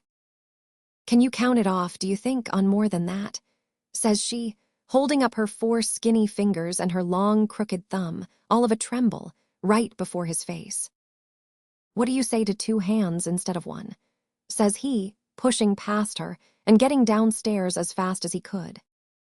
What she said Trottle thinks it best not to report, seeing that the old hypocrite, getting next door to light-headed at the golden prospect before her, took such liberties with unearthly names and persons which ought never to have approached her lips, and rained down such an awful shower of blessings on Trottle's head that his hair almost stood on end to hear her. He went on downstairs as fast as his feet would carry him, till he was brought up all standing, as the sailors say on the last flight, by aggravating Benjamin, lying right across the stair, and fallen off, as might have been expected, into a heavy drunken sleep. The sight of him instantly reminded Trottle of the curious half-likeness which he had already detected between the face of Benjamin and the face of another man, whom he had seen at a past time in very different circumstances. He determined, before leaving the house, to have one more look at the wretched, muddled creature, and accordingly shook him up smartly and propped him against the staircase wall before his mother could interfere. "Leave him to me, I'll freshen him up," says Trottle to the old woman, looking hard in Benjamin's face while he spoke. The fright and surprise of being suddenly woke up seemed, for about a quarter of a minute, to sober the creature. When he first opened his eyes, there was a new look in them for a moment, which struck home to Trottle's memory as quick and as clear as a flash of light. The old maudlin, sleepy expression came back again in another instant, and blurred out all further signs and tokens of the past. But Trottle had seen enough in the moment before it came, and he troubled Benjamin's face with no more inquiries. "Next Monday at dusk," says he, cutting short some more of the old woman's palaver about Benjamin's indigestion. "I've got no more time to spare, ma'am, tonight. Please to let me out." With a few last blessings, a few last dutiful messages to good Mr. Forley, and a few last friendly hints not to forget next Monday at dusk, Trottle contrived to struggle through the sickening business of leave-taking, to get the door opened, and to find himself, to his own indescribable relief, once more on the outer side of the house to let. Let at last. "There, ma'am," said Trottle, folding up the manuscript from which he had been reading, and setting it down with a smart tap of triumph on the table. "May I venture to ask what you think of that plain statement, as a guess on my part, and not on Mr. Jarber's, at the riddle of the empty house?" For a minute or two I was unable to say a word. When I recovered a little, my first question referred to the poor forlorn little boy. "Today is Monday the 20th, I said. "Surely you have not let a whole week go by without trying to find out something more?" "Except at bedtime and meals, ma'am," answered Trottle. "I have not let an hour go by. Please to understand that I have only come to an end of what I have written, and not to an end of what I have done.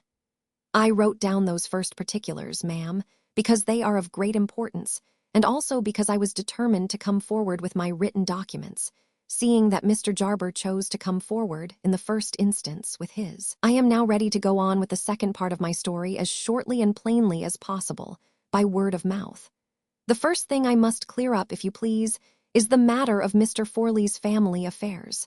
I have heard you speak of them, ma'am, at various times, and I have understood that Mr. Forley had 2 children only by his deceased wife, both daughters.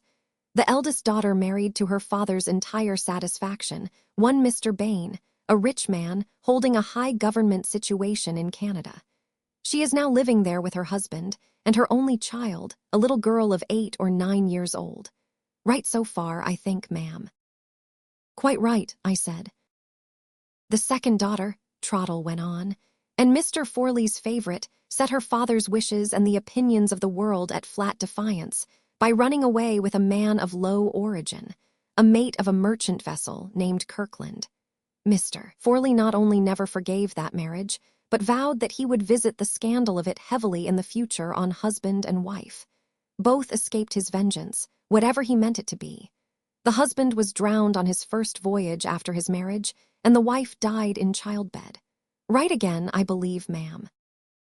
Again, quite right. Having got the family matter all right, we will now go back, ma'am, to me and my doings. Last Monday, I asked you for leave of absence for 2 days. I employed the time in clearing up the matter of Benjamin's face. Last Saturday, I was out of the way when you wanted me. I played truant, ma'am, on that occasion, in company with a friend of mine, who is managing clerk in a lawyer's office, and we both spent the morning at Doctors' Commons, over the last will and testament of Mr. Forley's father. Leaving the will business for a moment, please to follow me first, if you have no objection, into the ugly subject of Benjamin's face. About 6 or 7 years ago, thanks to your kindness, I had a week's holiday with some friends of mine who live in the town of Pendlebury. One of those friends, the only one now left in the place, kept a chemist's shop, and in that shop I was made acquainted with one of the 2 doctors in the town, named Barsham. This Barsham was a first-rate surgeon, and might have got to the top of his profession if he had not been a first-rate blackguard. As it was, he both drank and gambled. Nobody would have anything to do with him in Pendlebury, and at the time when I was made known to him in the chemist's shop, the other doctor, Mr. Dix, who was not to be compared with him for surgical skill, but who was a respectable man, had got all the practice. And Barsham and his old mother were living together in such a condition of utter poverty that it was a marvel to everybody how they kept out of the parish workhouse. Benjamin and Benjamin's mother. Exactly, ma'am. Last Thursday morning, thanks to your kindness, again, I went to Pendlebury to my friend the chemist to ask a few questions about Barsham and his mother. I was told that they had both left the town about 5 years since. When I inquired into the circumstances, some strange particulars came out in the course of the chemist's answer. You know, I have no doubt, ma'am, that poor Mrs. Kirkland was confined while her husband was at sea, in lodgings at a village called Flatfield, and that she died and was buried there. But what you may not know is that Flatfield is only 3 miles from Pendlebury, that the doctor who attended on Mrs. Kirkland was Barsham, that the nurse who took care of her was Barsham's mother, and that the person who called them both in was Mr. Forley. Whether his daughter wrote to him, or whether he heard of it in some other way, I don't know. But he was with her, though he had sworn never to see her again when she married, a month or more before her confinement, and was backwards and forwards a good deal between Flatfield and Pendlebury. How he managed matters with the Barshams cannot at present be discovered, but it is a fact that he contrived to keep the drunken doctor sober, to everybody's amazement. It is a fact that Barsham went to the poor woman with all his wits about him. It is a fact that he and his mother came back from Flatfield after Mrs. Kirkland's death, packed up what few things they had, and left the town mysteriously by night. And lastly, it is also a fact that the other doctor, Mr. Dix, was not called in to help till a week after the birth and burial of the child, when the mother was sinking from exhaustion. Exhaustion, to give the vagabond, Barsham, his due, not produced, in Mr. Dix's opinion, by improper medical treatment, but by the bodily weakness of the poor woman herself. Burial of the child, I interrupted, trembling all over. Trottle, you spoke that word burial in a very strange way. You are fixing your eyes on me now with a very strange look. Trottle leaned over close to me and pointed through the window to the empty house. "The child's death is registered at Pendlebury," he said, "on Barsham's certificate under the head of male infant, stillborn. The child's coffin lies in the mother's grave in Flatfield churchyard. The child himself, as surely as I live and breathe, is living and breathing now, a castaway and a prisoner in that villainous house." I sank back in my chair. It's guesswork so far, but it is borne in on my mind for all that as truth. Rouse yourself, ma'am, and think a little. The last I hear of Barsham, he is attending Mr. Forley's disobedient daughter. The next I see of Barsham, he is in Mr. Forley's house, trusted with a secret. He and his mother leave Pendlebury suddenly and suspiciously 5 years back, and he and his mother have got a child of 5 years old, hidden away in the house. Wait, please to wait, I have not done yet. The will left by Mr. Forley's father strengthens the suspicion. The friend I took with me to Doctors' Commons made himself master of the contents of that will, and when he had done so, I put these 2 questions to him. Can Mr. Forley leave his money at his own discretion to anybody he pleases? No, my friend says. His father has left him with only a life interest in it. Suppose one of Mr. Forley's married daughters has a girl, and the other a boy, how would the money go? It would all go, my friend says, to the boy, and it would be charged with the payment of a certain annual income to his female cousin. After her death, it would go back to the male descendant and to his heirs. Consider that, ma'am, the child of the daughter whom Mr. Forley hates, whose husband has been snatched away from his vengeance by death, takes his whole property in defiance of him, and the child of the daughter whom he loves is left a pensioner on her low-born boy cousin for life. There was too good reason, why that child of Mrs. Kirkland's should be registered stillborn. And if, as I believe, the register is founded on a false certificate, there is still better reason, why the existence of the child should be hidden and all trace of his parentage blotted out in the garret of that empty house. He stopped and pointed for the second time to the dim, dust-covered garret windows opposite. As he did so, I was startled. A very slight matter sufficed to frighten me now, by a knock at the door of the room in which we were sitting. My maid came in with a letter in her hand. I took it from her. The mourning card, which was all the envelope enclosed, dropped from my hands. George Forley was no more. He had departed this life 3 days since, on the evening of Friday. Did our last chance of discovering the truth, I asked, rest with him? Has it died with his death? Courage, ma'am, I think not. Our chance rests on our power to make Barsham and his mother confess, and Mr. Forley's death, by leaving them helpless, seems to put that power into our hands. With your permission, I will not wait till dusk today, as I at first intended, but will make sure of those 2 people at once. With a policeman in plain clothes to watch the house, in case they try to leave it, with this card to vouch for the fact of Mr. Forley's death, and with a bold acknowledgement on my part of having got possession of their secret, and of being ready to use it against them in case of need, I think there is little doubt of bringing Barsham and his mother to terms. In case I find it impossible to get back here before dusk, please to sit near the window, ma'am, and watch the house, a little before they light the street lamps. If you see the front door open and close again, will you be good enough to put on your bonnet and come across to me immediately? Mr. Forley's death may, or may not, prevent his messenger from coming as arranged. But if the person does come, it is of importance that you, as a relative of Mr. Forley's, should be present to see him, and to have that proper influence over him which I cannot pretend to exercise. The only words I could say to Trottle as he opened the door and left me were words charging him to take care that no harm happened to the poor forlorn little boy. Left alone, I drew my chair to the window and looked out with a beating heart at the guilty house. I waited and waited through what appeared to me to be an endless time, until I heard the wheels of a cab stop at the end of the street. I looked in that direction, and saw Trottle get out of the cab alone, walk up to the house, and knock at the door. He was let in by Barsham's mother. A minute or 2 later, a decently dressed man sauntered past the house, looked up at it for a moment, and sauntered on to the corner of the street close by. Here he leant against the post, and lighted a cigar, and stopped there smoking in an idle way, but keeping his face always turned in the direction of the house door. I waited and waited still. I waited and waited, with my eyes riveted to the door of the house. At last I thought I saw it open in the dusk, and then felt sure I heard it shut again softly. Though I tried hard to compose myself, I trembled so that I was obliged to call for Peggy to help me on with my bonnet and cloak, and was forced to take her arm to lean on in crossing the street. Trottle opened the door to us before we could knock. Peggy went back and I went in. He had a lighted candle in his hand. "It has happened, ma'am, as I thought it would," he whispered, leading me into the bare, comfortless, empty parlor. "Barsham and his mother have consulted their own interests and have come to terms. My guesswork is guesswork no longer. It is now what I felt it was truth. Something strange to me, something which women who are mothers must often know, trembled suddenly in my heart and brought the warm tears of my youthful days thronging back into my eyes. I took my faithful old servant by the hand and asked him to let me see Mrs. Kirkland's child, for his mother's sake.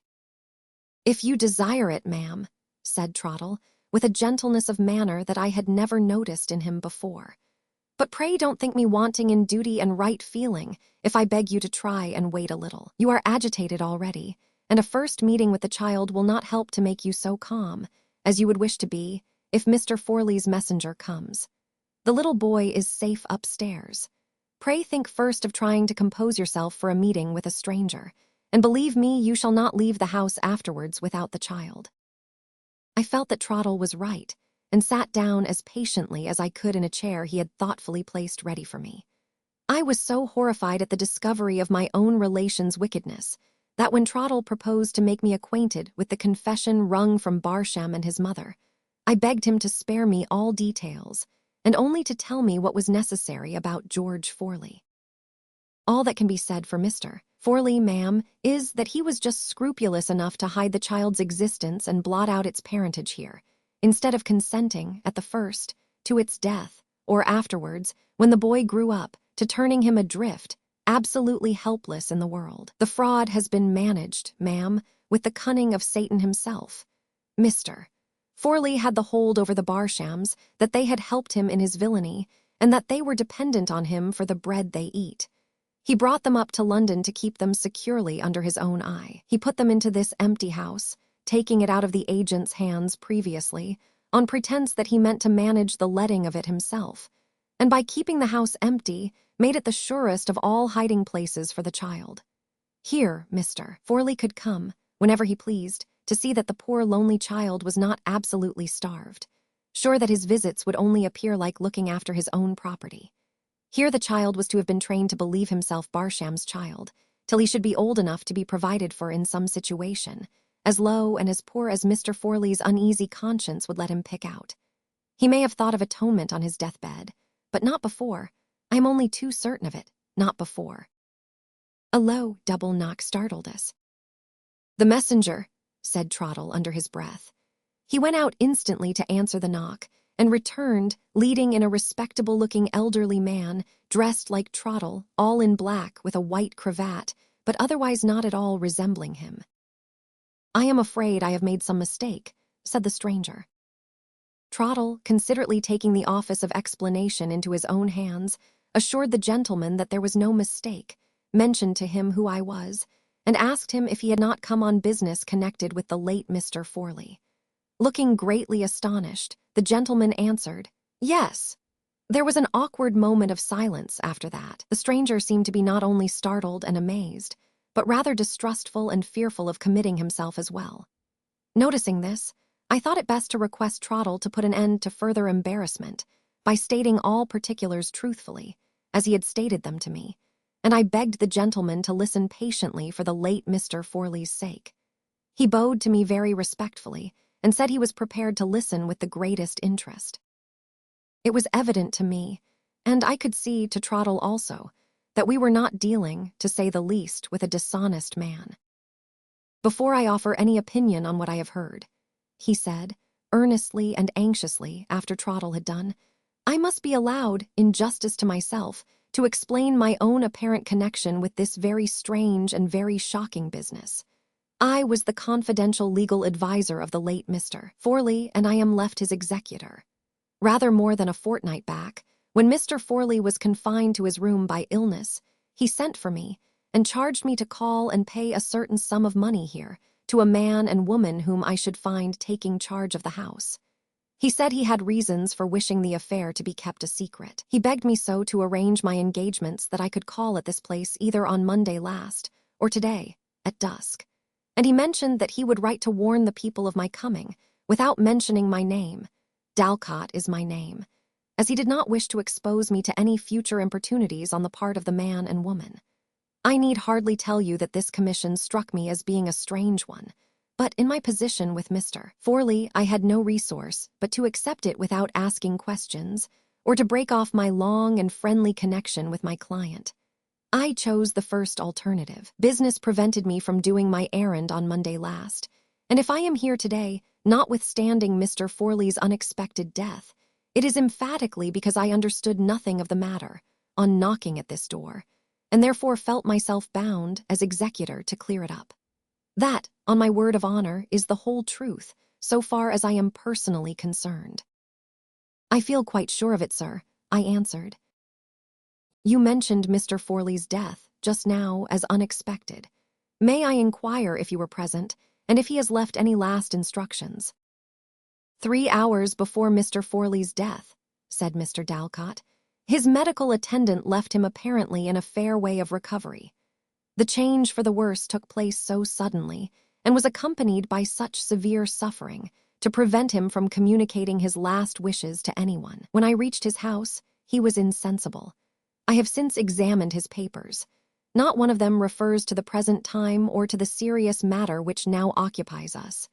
In the absence of instructions, I must act cautiously on what you have told me, but I will be rigidly fair and just at the same time. The first thing to be done, he continued, addressing himself to Trottle, is to hear what the man and woman downstairs have to say. If you can supply me with writing materials, I will take their declarations separately on the spot, in your presence, and in the presence of the policeman who is watching the house. Tomorrow I will send copies of those declarations, accompanied by a full statement of the case, to Mr. and Mrs. Bain in Canada, both of whom know me well as the late Mr. Forley's legal adviser, and I will suspend all proceedings on my part until I hear from them or from their solicitor in London. In the present posture of affairs, this is all I can safely do. We could do no less than agree with him, and thank him for his frank and honest manner of meeting us. It was arranged that I should send over the writing materials from my lodgings, and to my unutterable joy and relief, it was also readily acknowledged that the poor little orphan boy could find no fitter refuge than my old arms were longing to offer him, and no safer protection for the night than my roof could give. Trottle hastened away upstairs, as actively as if he had been a young man, to fetch the child down. And he brought him down to me without another moment of delay, and I went on my knees before the poor little mite and embraced him, and asked him if he would go with me to where I lived. He held me away for a moment, and his wan, shrewd little eyes looked sharp at me. Then he clung close to me all at once and said, "I'm a-going along with you, I am, and so I tell you." For inspiring the poor neglected child with this trust in my old self, I thanked heaven then with all my heart and soul, and I thank it now. I bundled the poor darling up in my own cloak, and I carried him in my own arms across the road. Peggy was lost in speechless amazement to behold me trudging out of breath upstairs, with a strange pair of poor little legs under my arm. But she began to cry over the child the moment she saw him, like a sensible woman as she always was, and she still cried her eyes out over him in a comfortable manner, when he at last lay fast asleep, tucked up by my hands in Trottle's bed. "And Trottle, bless you, my dear man," said I, kissing his hand as he looked on. "The forlorn baby came to this refuge through you, and he will help you on your way to heaven." Trottle answered that I was his dear mistress, and immediately went and put his head out at an open window on the landing, and looked into the back street for a quarter of an hour. That very night, as I sat thinking of the poor child, and of another poor child who is never to be thought about enough at Christmas time, the idea came into my mind which I have lived to execute, and in the realization of which I am the happiest of women this day. "The executor will sell that house, Trottle," said I. "Not a doubt of it, ma'am, if he can find a purchaser." "I'll buy it." I have often seen Trottle pleased, but I never saw him so perfectly enchanted as he was when I confided to him, which I did, then and there, the purpose that I had in view. to make short of a long story, and what story would not be long, coming from the lips of an old woman like me, unless it was made short by main force. I bought the house. Mrs. Bain had her father's blood in her. She evaded the opportunity of forgiving and generous reparation that was offered her, and disowned the child. But I was prepared for that, and loved him all the more for having no one in the world to look to but me. I am getting into a flurry by being overpleased, and I dare say I am as incoherent as need be. I bought the house, and I altered it from the basement to the roof, and I turned it into a hospital for sick children. Never mind by what degrees my little adopted boy came to the knowledge of all the sights and sounds in the streets, so familiar to other children and so strange to him. Never mind by what degrees he came to be pretty and childish and winning and companionable, and to have pictures and toys about him and suitable playmates.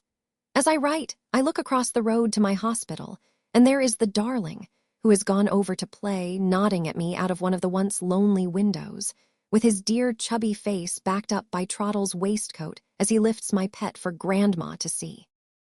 Many an eye I see in that house now, but it is never in solitude, never in neglect.